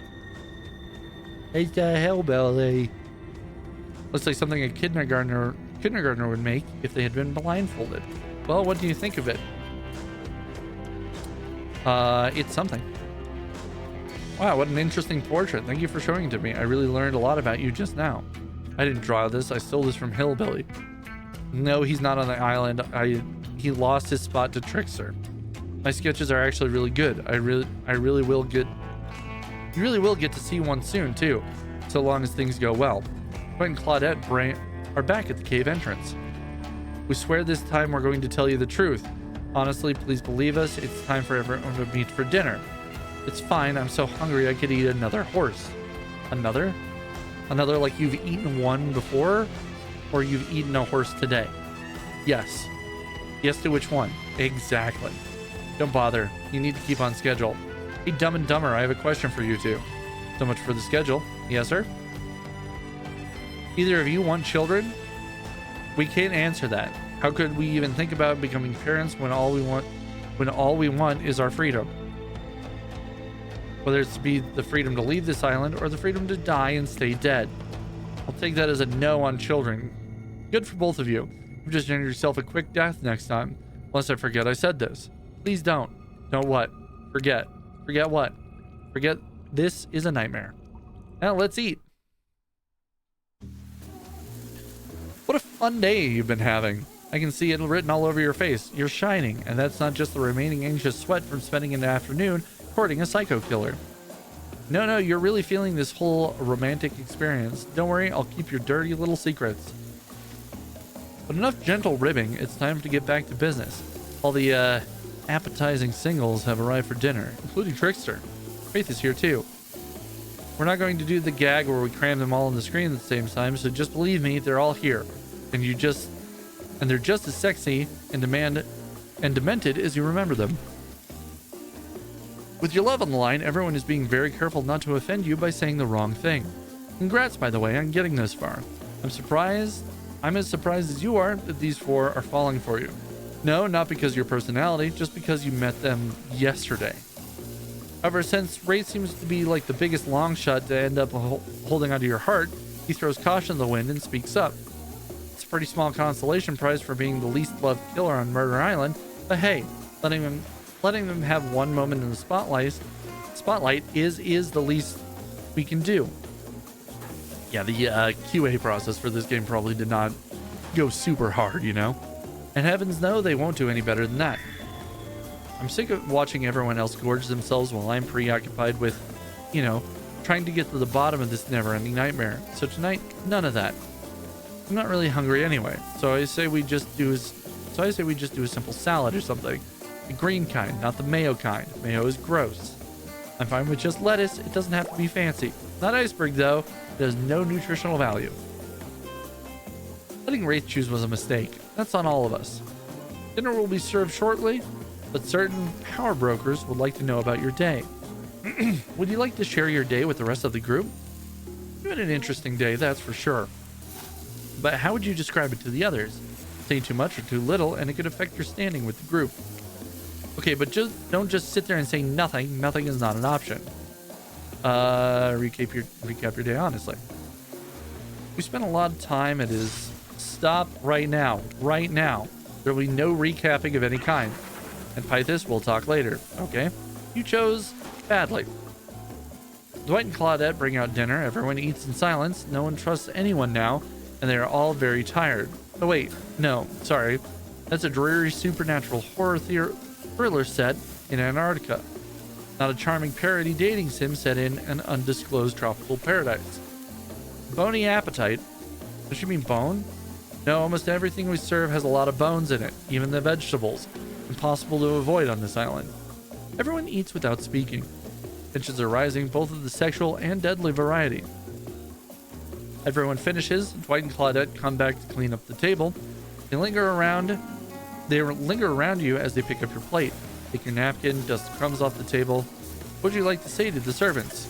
Ignore them. Is there anything else we can do for you? Anything at all? Anything? A manners book, perhaps? It's fine. We're used to this kind of shabby treatment here on Jerk Island. Anyway, if you would please be so kind as to follow us to the fire pit, we'd greatly appreciate it. We've been told something big is going to happen, something that will change everything. You can go willingly or you can go unwillingly. If you have no choice, tough cookies. Did you have a choice on how you said that, dweeb? Yes, and I immediately regretted how I did. Good, something needs to change around here. Fire is rebirth. Fire illuminates the soul. If the fire isn't too smoky, smoke hurts my eyes. I have pretty sensitive eyes, and I'm also horribly afraid of it. The fire, I mean, not my eyes. Because of childhood trauma involving fire. And finally, everyone starts moving towards the fire pit, if only to get away from the wraiths complaining. You take a seat on a comfortable log, feeling the fire's heat against your skin. You wait for another killer to take their places, wondering who will want to tell a story this time. Will narrator tell a story? I bet they've got a stunningly creative mind. Hey, you think? Are they allowed to simply place thoughts in my head like this? Doesn't seem fair. Everyone makes their way in, but something unexpected happens. Nothing happens. Something almost always seems to be happening here, so nothing is probably not a great sign. Oh, cool. Now everyone is looking at you. So yeah. So, you know, do something. Should I pick someone to tell a story? Should we play charades? Boggle? Well, we were actually thinking, why don't you tell us a story? Wraith points his spine and skull staff, thingamajig, at you. You duck out of the way, knowing who knows what that thing can do. Probably shoot lasers. Try not to bore us. We're just very interested in you.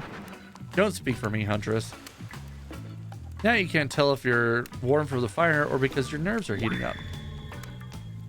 I know that the fire is right there, but maybe if we stop talking about it all the time, we can start to pretend that it's not here and doesn't, you know, threaten to burn us alive.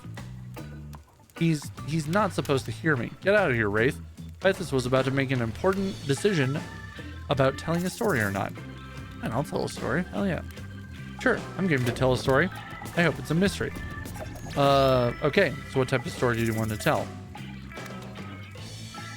Romance, adventure, action. I'm gonna say action. Here's an action story. Here's an action-packed yarn for you lot. The time I got into a bar fight. The group is interested. They lean in. I'm all ears, and I'm not talking about the bucket of them I have on my boat. You crack open a beer by smashing the bottle cap off with the nearest rock before starting. I'm at the local watering hole, powering up my regular 12 beers before I slay at the pool table. Slay is good. Steely Dan blasts from the jukebox. The bartender's tip jar is filled to the brim. I pound the final pint and smash the glass on the counter as I demand shots for the entire joint. Patrons cheer for me. I am their god.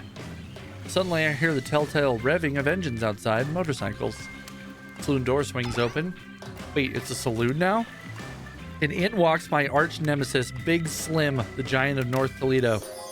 He sounds sexy. Right. Though I smelled something acrid coming from Akron when I hopped off the hog.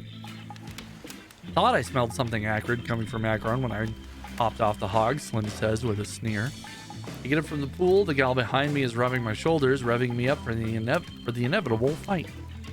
Long way from home, aren't we, Slim? What are the fine people of Elmstream going to do without someone to tell them someone's second-hand cufflinks tonight? God, some of these sentences, man. I taunt him. He strokes his oily beard. The story has a lot of specific geographical references in it. I have a perfectly good job at the pawn shop. Why are you coming at me like that? Slim yells. That's fair, I scream back. Why do we even hate each other? I can't even remember. Something about me cutting you off in traffic, but it was a misunderstanding. Well then, let's hug it out, I say, tears swelling in my eyes. And we made up. What about the bar fight? Oh yeah, we got in a real blowout fight later that night. Really yelled our proverbial heads off. It was just an argument about whether or not you should say pop or soda. Come on. I gave up headlining at Coachella for this. Spirit laughs hysterically, probably laughing at you, but it's a laugh you're ready to accept. That sure was a kind of story, technically. Okay, that was not a very good story. I don't mean to insult you, but it was actually quite bad. Sorry, but the narrator keeps it real. We can't just end there. Who else would you like to hear a story from tonight? We look from killer to killer, trying to decide who might be the most entertaining. Bop! Trapper surprises everyone by immediately stepping up and unironically taking an orator's posture. There's a young man who loved his young wife, and the child they had gave the lovebirds a happy life. But one day the couple went out for a swim. Mother didn't return. Boy only had him. Some said the currents took her away. Others said different, pointed the husband's way. For the young man was fearless, cunning, and smart, and he had many goals, both grand and bold. Easier, they'd say, done with a fresh start. A wife with her own dreams wouldn't help him at all. Lucky for him, hers drowned in the streams. Neighbors only whispered through the crime so great, for no one ever accused him, lest they meet the same fate. That was different. How do we react to this performance? Applaud. Hurrah! You stand and clap loudly.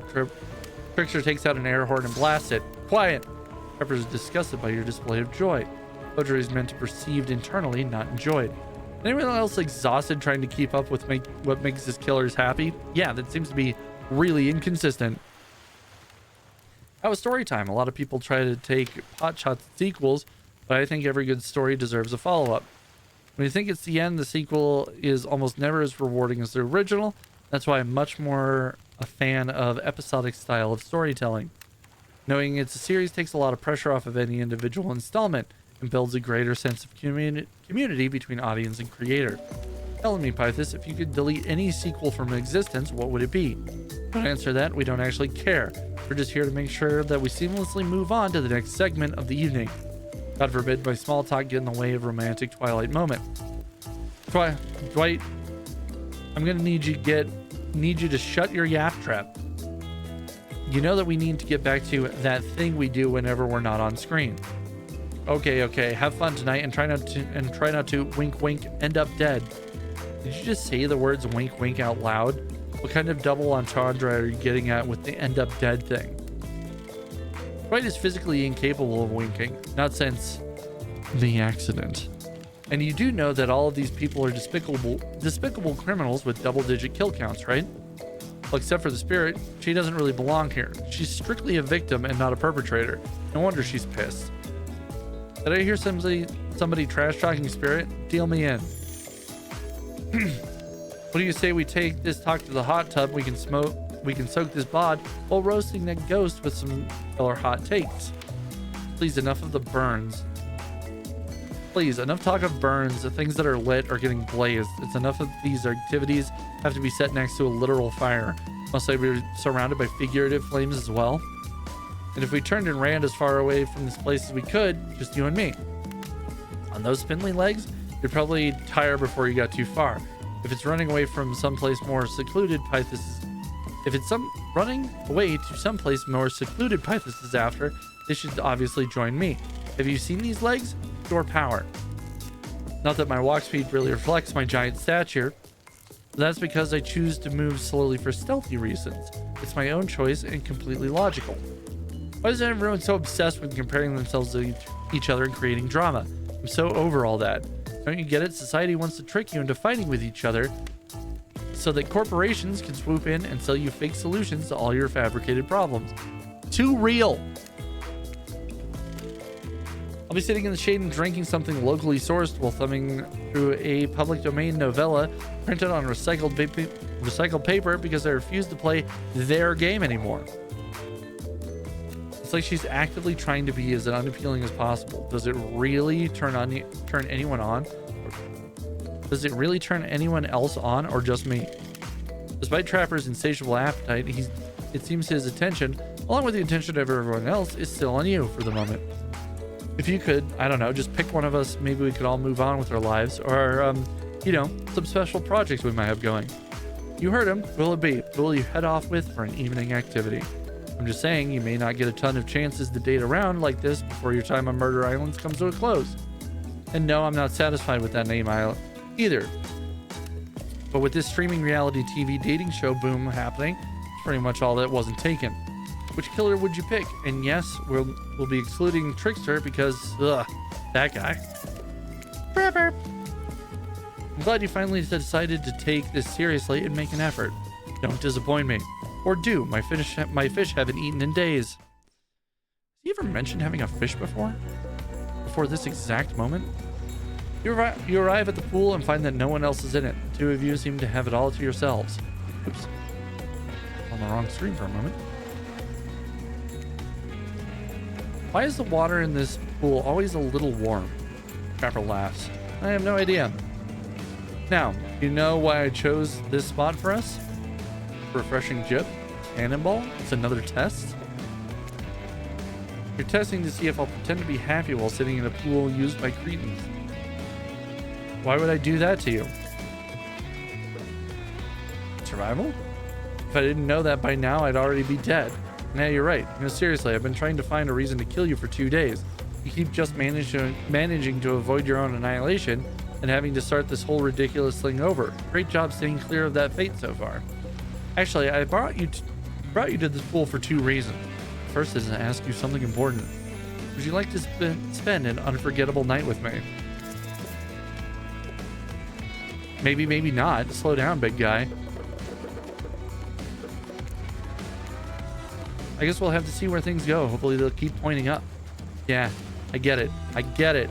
Doesn't matter anyway. We can't. I mean, we could. I know we could, but we're not allowed to yet. I can't tell you why either. You get what I'm saying? I understand. Say no more. I get it. So I will bid you a good night. Pepper leaves the pool with a big smile after the water unexpectedly gets warm again. Hey, wait a minute, Trapper. You never told me the second reason you brought me to this pool. Oh, yeah. The chlorine is great for washing off blood, especially in those hard-to-reach places. You know how it is. FYI, if you do know how it is, you should keep it to yourself. Damn it, I see those dweebs Doug and Carl are waving at us. I think we both need to head to the volleyball court. He's right. Dry off and go to the volleyball court. And later, you're really going to want to scrub your own hard-to-reach places with actual soap. Chlorine is no match for whatever Trapper gets up to in these pools. The gang's all together again on the volleyball court. Seems like only yesterday you were sitting on the sidelines watching everyone get sweaty. That's because it was. Well, it feels like we've been here for much longer than that, actually. It's so late that the sun is already beginning to rise. Better to get this over with quickly so that, you can get some beauty rest. I do not recommend the eternal damnation of perpetual narratordom. Good thing you've really used your time well since then. Really getting to know the gang, the brain, the mogul, the basket case, the psychopath bunny girl. You know, the 4 types of people. Anyway, everyone is gathered on the volleyball court for a new type of game. Pitch your dream Nate to see who Pythus chooses. Who's ready for a round robin? How round are we talking? No, not to eat, Huntress. Each killer was given 2 minutes to tell you all about the dream date they have planned for you tomorrow. In no particular order, which is a weird thing to mention, right? Almost like the order does matter. Wraith, why don't you go first? You look like you'd hate that. Stop talking. Sorry. Anyway, Wraith? Well, I don't know. I'd usually prefer to just tell Pythus privately. I don't really know what's going to work with I don't really know how that's going to work with these game mechanics. What if you just whispered it to Pythus? Wraith considers this for a long moment. Too long. That's fine. Without moving, Wraith lowers his voice to a barely audible whisper.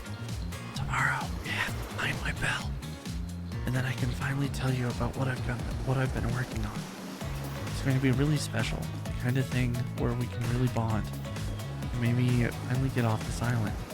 And maybe then we can go on a real date. You done? Is that it?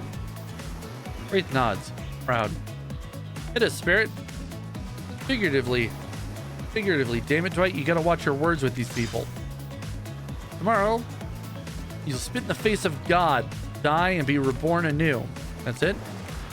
And if you're intrigued by that, if you're not intrigued by that, I don't want you. Go draw crayon art with Trapper or dig whatever mysteries with Wraith. I don't know what those guys do all day.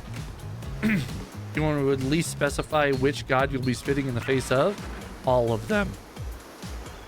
Okay then, so hydrate tonight if you intend to hang with Spirit. Great. Huntress, why don't you take it from here? Tomorrow morning, I'm planning on a nice atmospheric breakfast on the yacht. Don't worry, Trevor won't even know it's gone. What was that? Nothing. Go away. Then boy oh boy, I've got such an adventure planned. It involves hunting for treasure. What kind of treasure are we looking for? Guess you'll just have to pick me to find out. I'm telling you, it's primo stuff. If you don't mind, I've got to start preparing because it's clear already that you're going to pick me. Confident, mysterious, I like it. Trapper, without further ado, would you like to make us uncomfortable by pushing the boundaries of what's acceptable, not only in polite society, but within the narrative of this in-world event, and also the large meta-narrative of Dead by Daylight dating experience? Sometimes you just gotta say it. Why, yes, thank you, I'd love to. So, Pythus, you're thinking of picking me? Well, this is your final warning. Pick me or be punished. And rewarded? Tomorrow will suck, probably. I'm not an easy guy to get along with. You know that. But I can tell you this much. I'm hiding a secret on this island that will make fans shit themselves with excitement. If you like Trapper, you're going to love it. And if not, you're a maggot. Also, everyone, even confident, sexy ladies in rabbit masks, better stay the hell away from my yacht. And time's up, everyone. Daddy? Yes. Yes, Daddy, indeed. I kind of expected you to be here earlier, Nick. You'll need to dream about these options so you're ready to choose in the morning. Now go dream all about the swoon-worthy options to see that you're ready to make a choice come dawn. Have a swell night. Did you forget to mention something? Oh gosh, how could we forget? Before you run off to slumber peacefully, there's one more thing to do. No reality survival dating competition parody would be complete without singling out one of your contestants who's already teetering on the edge of a psychological break and giving them a final push. Sorry, I've been at it today. I'm an EP boy. That's fine. I'm also an EP boy. I know exactly how you feel. Hold up, this has been a survival dating competition parody this entire time and I'm just now finding out about it? Well, the signs were there. You just didn't read them. Welcome to Murder Island. Now it's time to eliminate one of the killers. It's just like butchering, but it's even worse. You can't kill a killer, but you can break their heart. Do you dare even try? You mean, that's right, tomorrow one of these sexy slicers will not be eligible to take you on a date. Who's it going to be? But why? Because it's dramatic. Because it's surprising. Because it's a classic reveal of fate. And it will hurt someone's feelings. Someone dangerous. What's it going to be, champ? What's your thought process here? Trapper seems like he might throttle you in your sleep if you eliminate him. That being said, you'd at least see it coming. Spirit could be anywhere. She floats, and I hear she can disappear too. Hard to track. You get rid of Wraith, he might cry, and although I totally support normalizing men crying and being vulnerable, it seems like he might be an ugly crier. Huntress, she might pretend to be okay, but then you start seeing her behind every tree. You're my dad. Woogie, woogie, woogie. True. What I'm trying to say is, I don't envy you, boss. So which sociopath are you eliminating? Fucking Wraith, get out of here. Look, I'm here and I'm horny and I'm not getting positive reinforcement from you, Wraithy Poo. Please don't take that personally. It's just my opinion of you and who you are and what you're about deep down as a person and how I don't like it. Please give me something. Please give me something, you know, a kiss, a wink, hold my hand. Finish telling me about all this mysterious stuff you're obsessed with. Or better yet, don't. Wraith rises, taller than you've ever seen him, and calmly walks to the exit. Before he leaves, he turns to you. When you came here, I thought perhaps you would be different. I don't know how my last bit of hope in humanity hasn't been snuffed out yet, but it wasn't. It is now.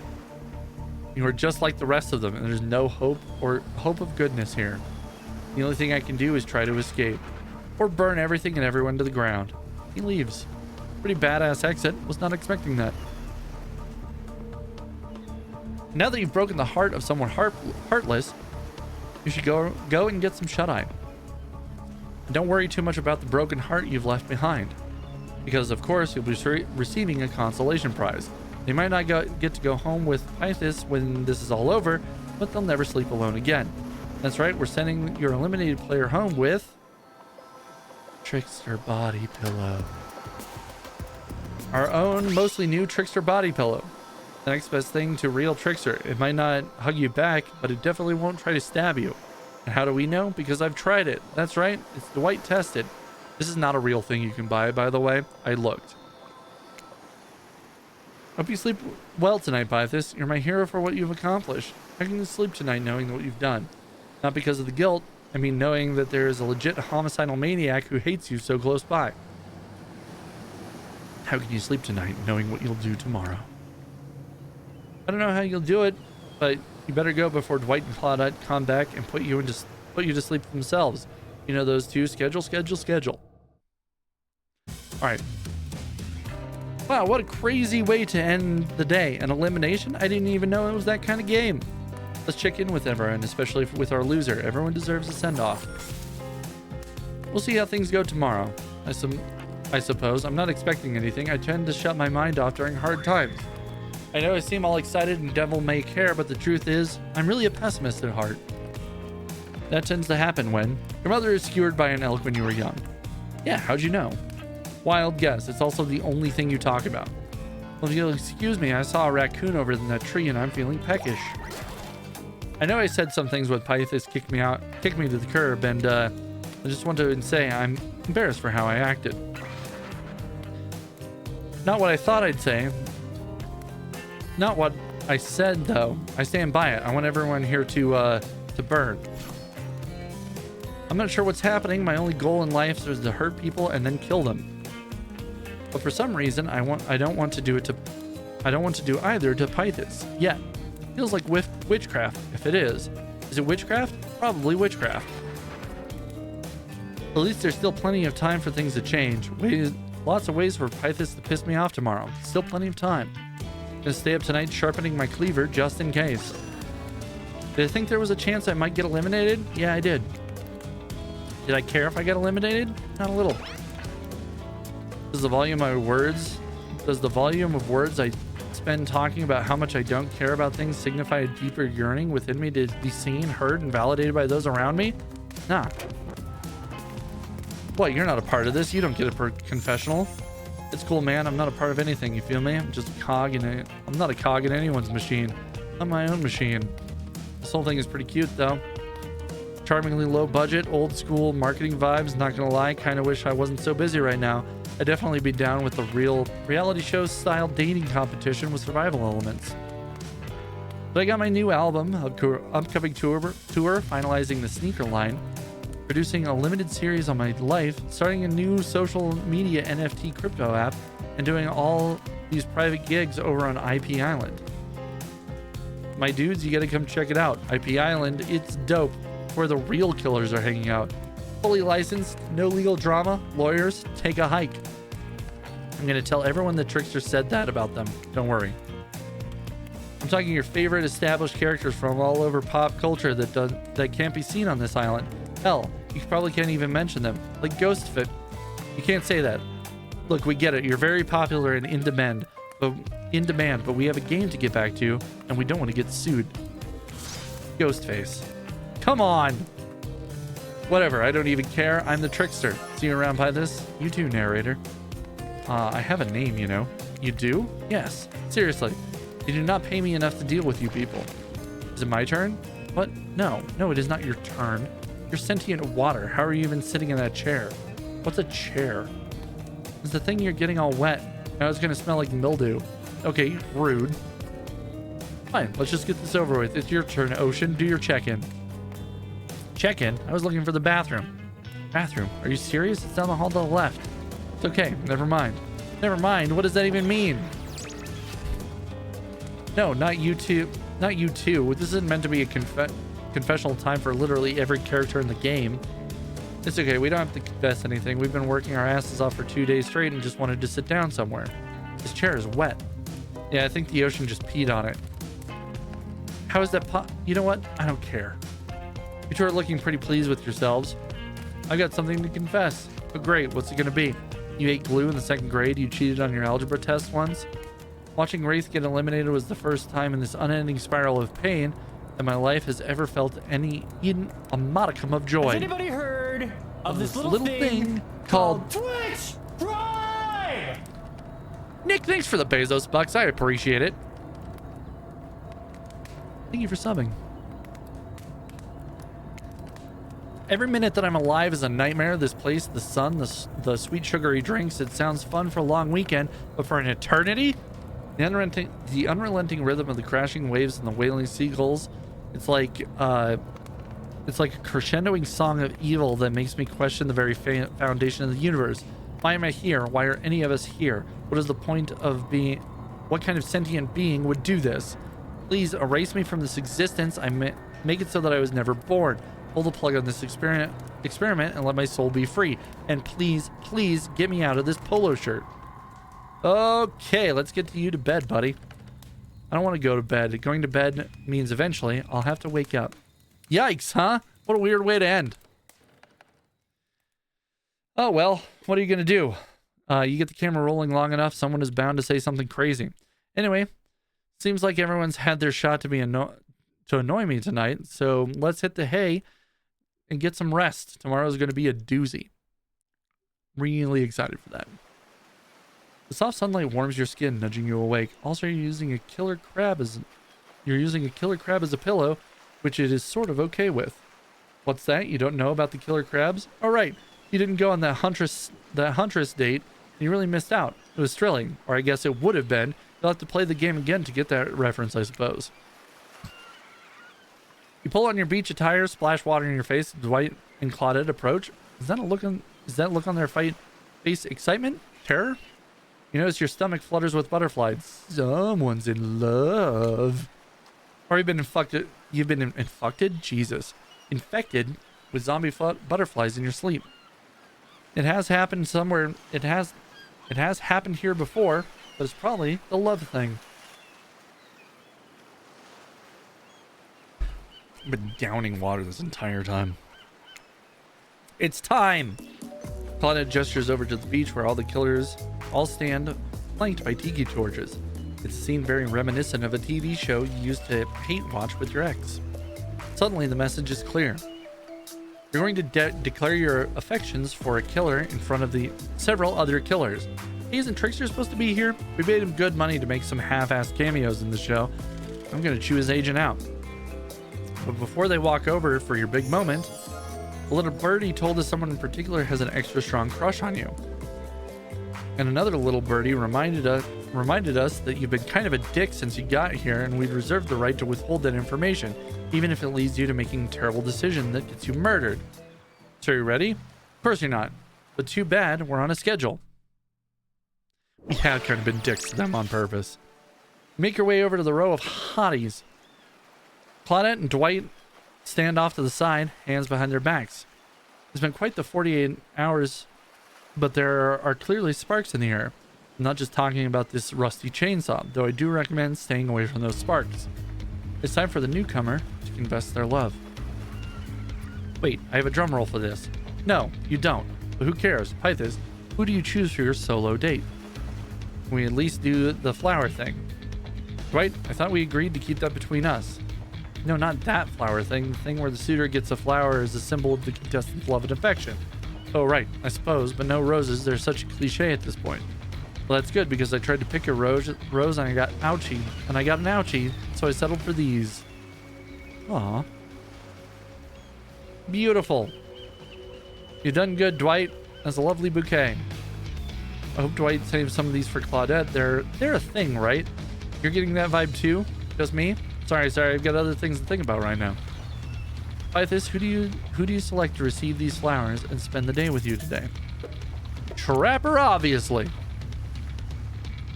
You step past all of the much kinder and more thoughtful characters and, for reasons I suppose I may never understand, approach Trapper. Trapper, you have snared my heart. Trapper let out an audible groan. There's no one here I would rather spend the day with than you. I can't say I blame you. The best thing that's ever happened to you. I'm the best thing that's ever happened to you, to this island, maybe the world. I'm going to show you a day you'll never forget and likely never recover from either. With charm like that, how could anyone resist? All right, let's wrap this up. Let's wrap this day up.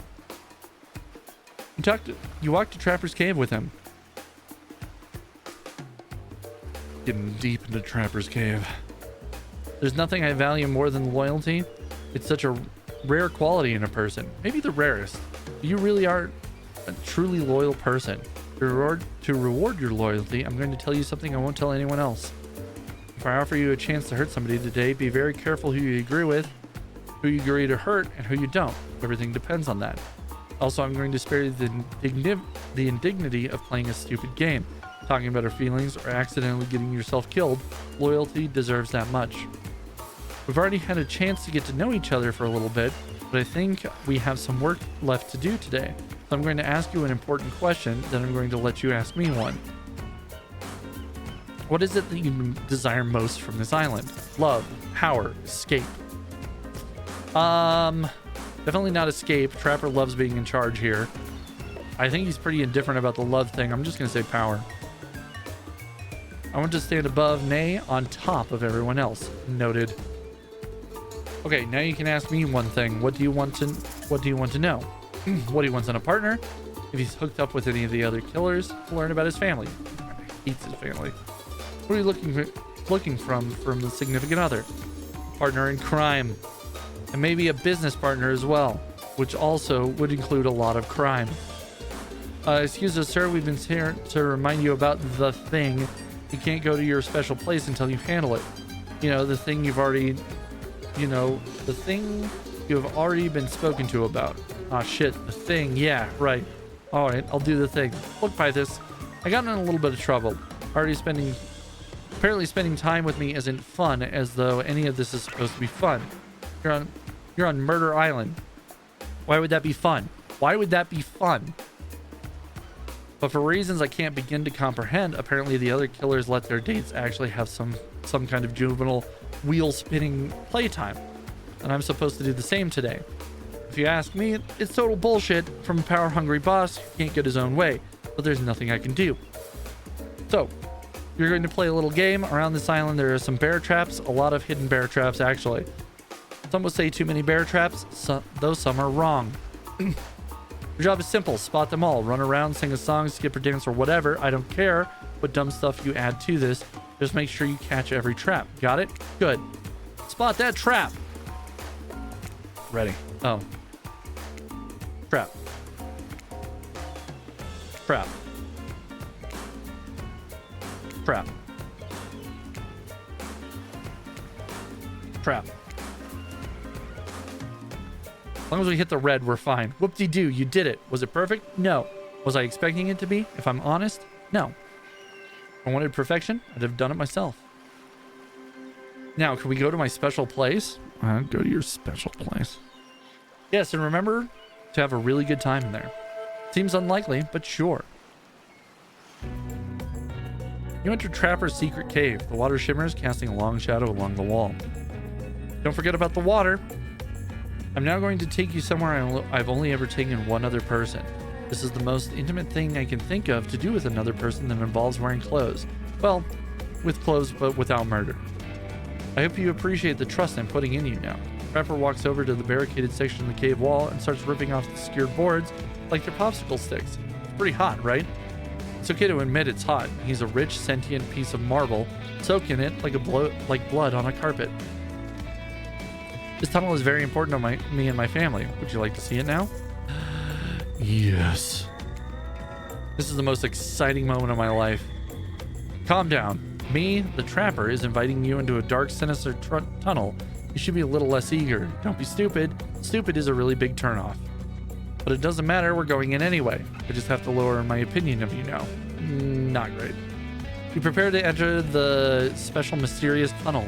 The secrets I must hold. The excitement is almost too much. What the hell? This is it? This is an old mining cave. It's dirty, it's smelly, the rats are the size of wombats. Spending a single minute in here is 5 minutes too long. Trapper obviously could not be more proud of it. I didn't even know he could smile like that. This is where I feel the most comfortable. I'm finally willing to truly get real with you inside of these walls. Will you do the same with me? Will you share something real? Maybe something about yourself that you don't like to tell others. I'll do the same after. Take my advice, share something with him. So what do you want to share with me? True romantic heartbreak, meaningless elementary school problems, your darkest secret. My darkest secret. My darkest secret is that I know everything about you, Ian McMillan. Everything. I know what turns you on. I know why you must love this mining cave. I know what you did to the people you cared about. I know what you do to these people who fall for your traps. And all of it turns me on. All of it. And one time I accidentally set my neighbor's house tree on fire. The damage was extensive. Damn, I thought I was weird. Maybe you should wear this mask. Or better yet, don't wear anything at all. But patience is the best way to trap your prey. Besides, I owe you a dark secret too. My darkest secret is that I'd give it all up. The money, the power, even my physique, if I could go back in time and follow my heart. Once, a long time ago, I wanted nothing more than to be an artist, but my father refused. He was a harsh man who loved no one, only control. He did make me a man I am today, though. So it was worth it, don't you think? Tell him his father sounds awful. Tell him there's still time to follow his dreams. Tell him his father raised him right. Follow your dreams! Why can't you be an artist now, though? You're never too old to try something new. No, it's too late. You'll see. Thing is, you can't become the most important person in my life without meeting the person who holds that position now. That's right. I brought you down here to meet him, Pythus. This is my father. Oh, hello, Papa. Good grief. He's an emaciated old man hanging to life by the thinnest of shreds. This is the man, the myth, the legend behind the McMillan fortune. What do you think of him? Jesus, what the hell is wrong with him? What the hell is wrong with your dad? Is he going to die any minute? I bet you like that, huh? Steal my son's inheritance? No, I'm not going to die. I'm just a sick and old man, you pleb. At least I think I am. Sometimes I forget. My dad isn't as strong as he once was, physically or mentally. I keep him here for his own protection. It's for his own good. You believe me, right? Yeah, I believe you. Of course I believe you. You're an honest person. No, not always, but the truth is, I don't really know what the truth is. I don't know why I keep him here.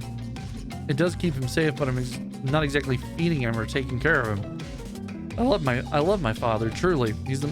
He made me who I am, taught me to be strong and ruthless in the world, and the only reward is power. There's only one thing I feel more strongly than my love for him, and that's my hate for him. And I hate him exactly because he made me who I am. That's why I keep him hidden away from the many enemies who have long waited to exact revenge on him, but that's also why I keep him like this, tortured and living in darkness. He's both a testament to my power and a living corpse who refuses to die on his own and free me of his grip. He's still alive for now, though, so I wanted to hear what he thinks of you. I need to see if he finds you worthy of the McMillan name and legacy. His mind is fractured, and he retains enough of it to judge people. This is your final test. Are you ready? Wait, don't answer that. You have no choice. Actually, you know what? That's not fair. And considering what you're about to do is really difficult, I want to be fair. So before my father asks you some questions, I'm going to let you ask him some questions. Surely you have an idea of who he is before you put your life in his hands. I mean, our relationship in his hands. Screw it. You must realize by now that your life has been in danger every second you've been with me. But if you haven't, well, shit, you're not very smart. Anyway, go ahead. You only get 3 questions, though, so make them count. What do you want to ask my father first? Where are you from? Where are you born? Where did you grow up? I wouldn't spit on you, let alone answer that. What was the trapper's mother like? Do you have any personal creed you live by? Do you have any personal creed you live by? You are nothing. Next question. Any advice for wooing your son? What can I do to impress you? Is there anything I can do to make you like me, sir? You sound like a maggot. You gotta be real careful with that word. No more questions from you.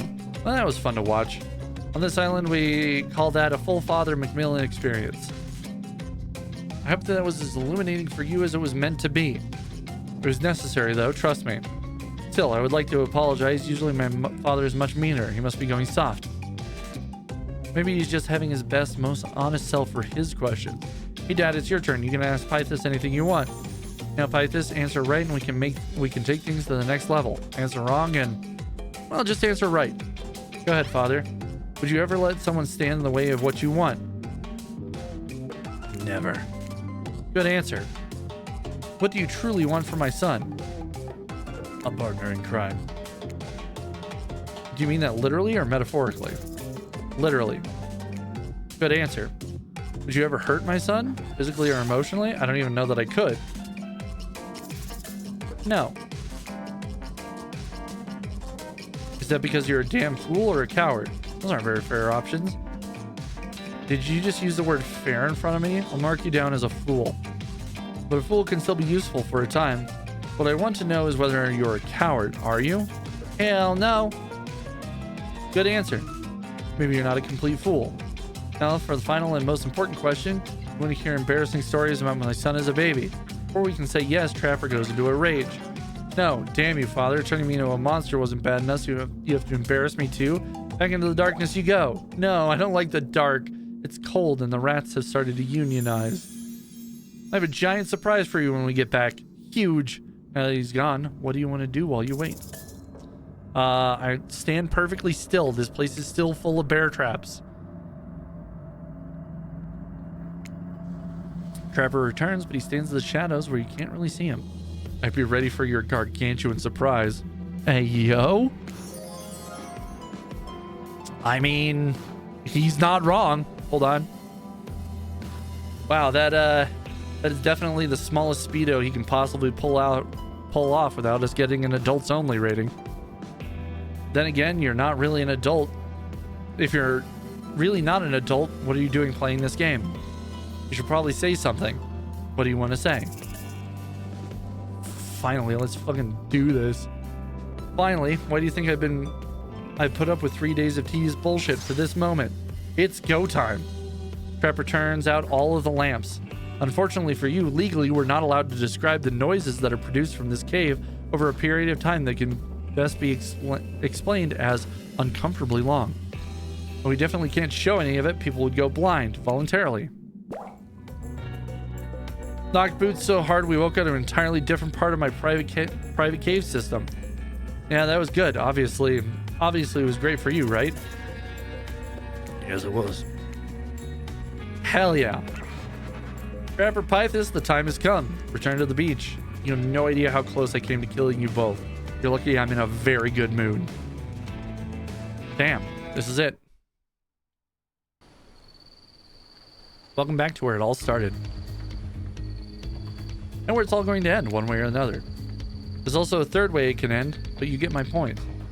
It's time to find out how Trapper really feels about you. That's weird. He looks calm. Well, as calm as anyone can be while wearing a diamond-encrusted dental floss just below his bathing suit. Point is, I don't like that. He's never calm. This is creepy in the strangest way. I bet things are going to get really weird. Let's go. Now that we have shared the relations, it's time to finally, for real, be intimate with you. I know I want a partner in crime. Well, my favorite crime is homicide. Second is tax evasion. That's a good one, but it's a distant second. If you're going to be my partner in life, and I'm really going to commit to you, I need to know if you're willing to kill someone to prove you're just as committed to me. Are you willing to take another person's life to show that you want all of this? I can tell he wants to break out of his diamond thong for you again, right here, right now. Only this time for all to see. That's not happening. If you want to see more of Trapper's dong, go to your freaky little websites. Well, will you kill someone for me? Depends on the person. I am willing to kill someone, but it depends on the person. Perfect, because I have someone in mind. Dan and Cindy, get in here. Yes, sir. Trapper immediately kills Dwight, by chopping his head off, and it lands in Claudette's hands. Ugh, I hate when I catch his head. Oh my god, why did you do that? Do you want me to kill her?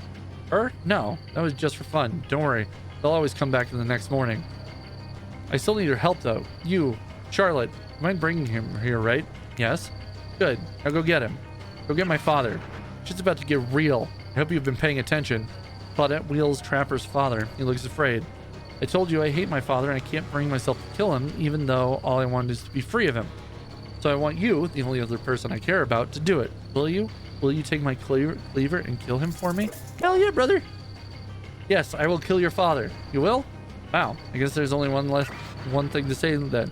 How dare you suggest anyone kill my father? Kill a McMillan. I'll kill you.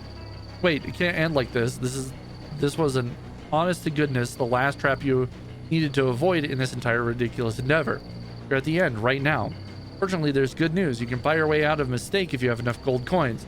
You have 5 gold coins on you? No, I don't. Well, that sucks. Better luck on your next playthrough. This one's over. Trapper just chopped your head off. He's bringing it to the beach. Say hi to yourself when you start over. We died. I should have known. I should have known never to kill a McMillan. I wonder how far back this takes us. I'm back to where it all started, and where it's all going to end one way or another. Bop, bop, bop. Okay, we gotta answer all the things the same way again, except also try not to die. He kills Dwight. Claudette brings out his pappy. No. Why not? I would never kill any McMillan. Oh my god. That's the right answer. Hey, thanks. Weird. I can't believe it. You've done it. You've avoided every trap I set out for you. You're either truly depraved or so unethical you're willing to pretend you are so you make me fall in love with you. You truly are a person of my nightmares. I think I actually love you. Yes, I do. I do love you. And I want you to stay here with me forever. And what do you say? Do you love me too? Do you want to stay here with me forever? What? Is that really happening? Oh my god. Oh my goodness, it is.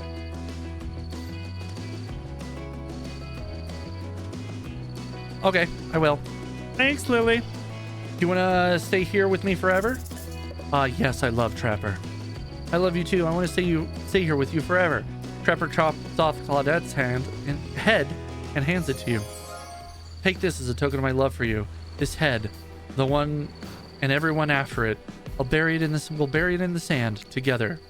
This is awesome. Let's do it. Let's do it right now. Well, there you go. Hold on. Nick, you're curious as to how this game ended? Trapper takes you to his secret cave bedroom. Gross things happen in there. Unholy things. Now they'll happen to you forever. Congrats. This is probably what you wanted, isn't it, you sicko? Yeah, it is. I just hope you're happy. Even though you're never getting those trapper nudes you wanted. Did you really think that this was going to happen? Of course they did. Only degenerates played this game this long. Amazing. Amazing. And please make sure to leave us great reviews by this. And make sure an adult spell checks it for you first. For a game that has this many spelling problems, that was bold. Got him. Hold on 1 second. Cut the lights. Turn off the pinup art. By this, it's just us now. You and me. I want to say it. First of all, I'm sorry. Hey, I'm going to get this fucking game Trapper could slap her. Jesus. I'm going to get this fucking game. Yes, that is true. By this is just us now, you and me. I want to say, first of all, I'm sorry. Sorry for putting you through all of that. Not just the way the trapper acted, but the way I behaved as well. I need to work on myself. We all do, I think. I know this won't make up for it completely, but I want you to have this. The drawing of a deer by Evan McMillan. It's a drawing from a personal archive of one of Evan McMillan. Yes, Trapper drew this long ago before his heart broke and his mind warped and his soul left to find someplace more pleasant to reside. I think it represents the goodness in all of us, or at least it ought to, even in Trapper. Thanks for playing. My. 4 successful and romantic endings, each with a different killer. You're quite the little love machine, aren't you, Pivus? I must say, it's not that I didn't see this coming. As the entity, I've seen all of this coming. What? The ocean is the entity? That's right. But wait, there's more. Really dragging it out now, aren't you, entity? Or should I say, me? What? The ocean is the entity and the narrator? How could that be? Is what you're probably wondering. Actually, I feel like I've always... Shush up right now. Well, you've captured... What? You've captured 4 measly killers' hearts and now you think you can talk over me? I think not. You even know how many killers are on this franchise? 4 is just the tip of the iceberg. Heck, I'm working hard in the background while you're playing this game. At least a half a dozen new expansions probably came out. I've got killers coming from every dimension, every direction, all the time. And I love them all. They're all very special conquests. All of their cold hearts linked directly to me. I don't capture them and bring them here because I hate them or because I want to torture them. Oh no. Being added to my collection is a gift. It's more than that. It's a prize. It's a prize for being so amazing. It's an act of love. Which is what I wanted to talk to you about. Clearly no one loves my killers more than me. It's impossible. But I see you. You're certainly showing that you love them quite a lot. More than anyone else I've ever met, it's you who loves these killers the most, and I love that you love them, and I love that you love them so much so that it's time you were rewarded. Now, I'm not surprised. This has all been a part of my plan from the very start. It's not an accident. We both here on a tropical resort setting. It's very much on purpose. In fact, we both deserve a reward. This world is my creation. Every palm frond over your head, every grain of sand beneath your feet. Every ice cube in this drink I'm holding, I've created it all. It's not just the perfect setting for a dating show style event or an excuse to put my colors in sexy outfits. You're welcome. It's also a vacation for me. What I'm getting at, I need a break. Sure, I'm everywhere all the time, so in a way I'm always having a little vacation, but by that same token, I'm always working too. You can't be everything and also not be everything. It's quite exhausting. Do you understand? Probably not, and that's okay. They say practice makes perfect. Well, here in this never-ending eternity, you're going to have enough time to practice your new job that you'll eventually be very good at, and I'll eventually be sitting with my feet up. No, I don't have feet. It's an expression. Enough of this mysterious act. Let me cut to the chase. You expected some kind of reward for capturing the hearts of 4 fearsome killers, and you weren't wrong. And you weren't wrong too. Now it's time to get what you actually came here. You are to be my protege eventually. For now, I hereby proclaim that you've been promoted to junior deputy entity. That's right. With a little bit of hard work, a few hundred years of creating pain and suffering, and the completion of 4 more love routes and a yet to be announced sequel to Hooked on You 2 Cold Hearted, which will obviously be set in a ski resort, you'll be a senior deputy entity in no time at all. Though this isn't an official announcement, please don't get ahead of yourself, though. If you want to be sure that there is a sequel, you should definitely leave this game a positive review. What I'm saying is, I see you. I see the love that you put out in the world, the tender attention you give to all my killers. I see all the hard work you're doing as a member of a community of freaky, killer-loving weirdos, and I appreciate it deeply. I consider you more than just a fan. I consider you my friend. My friend who is now, by results of your new title, which you're actually not allowed to say no to, a member of my staff of loyal employees. So get back to work. Wow, you really did it. Completed all 8 individual endings. You've seen ruthless killers go gaga for your love and slip into despair when you've taken away. even made the entity's protege and the next killer in the Dead by Daylight franchise. That's me. How are you even supposed to do both of those things? I don't know. Let's not get bogged down. Truth is, yeah, sure, this has been an amazing adventure and I've enjoyed every second of it. But was it everything you wanted? No, it was not. I know what you want and I'm prepared to give it to you. You want me. Well, get ready to have me. You've earned me. You're gonna have me all to your dirty little self. That's right, the trickster is yours via adorable collectible keychain. Well, you thought we'd tuck a whole other plotline beneath the most difficult achievement in the entire game? Maybe you were right to get all 8 endings 8 times each. Oh, trickster, you little trickster. Congratulations, thanks for playing. The end. Yeah. There you go. There you have it. Hooked on You, the Dead by Daylight dating sim. And yeah, to get 100% on this game, I did have to get all eight of the endings all 8 times. You have to get killed 8 times and successfully date the killer 8 times for all 4 of them. Fortunately, if you know the right answers, you can basically blast through a playthrough of this game in like 15 minutes. It's not really that big a deal. Kind of annoying, but other than that, not really that big a deal. Anyway, that will do it for me. I thought we might have enough time for another playthrough, but as it turns out, that was much longer than I thought it was going to be. This is way longer on one playthrough when you're trying to read everything as we're going through. Plus, my voice is just about to give out. So yeah. Thank you, everybody, for stopping by. I appreciate it. I appreciate the likes and the subs and the follows and resubs and whatnot. I appreciate everybody who stopped by. I hope you guys had fun. It's not a dating game that takes itself too seriously. YouTube, I'll see you next time. We're gonna wrap up here. I hope everybody had fun. Remember to like, comment, and subscribe if you haven't already. Ring the bell for notifications when I'm going live next. We'll be live on Wednesday with Dream Daddy. It'll be much the same as it was today. But I hope everybody had fun. YouTube, I'll see you next time. I love you. Take care.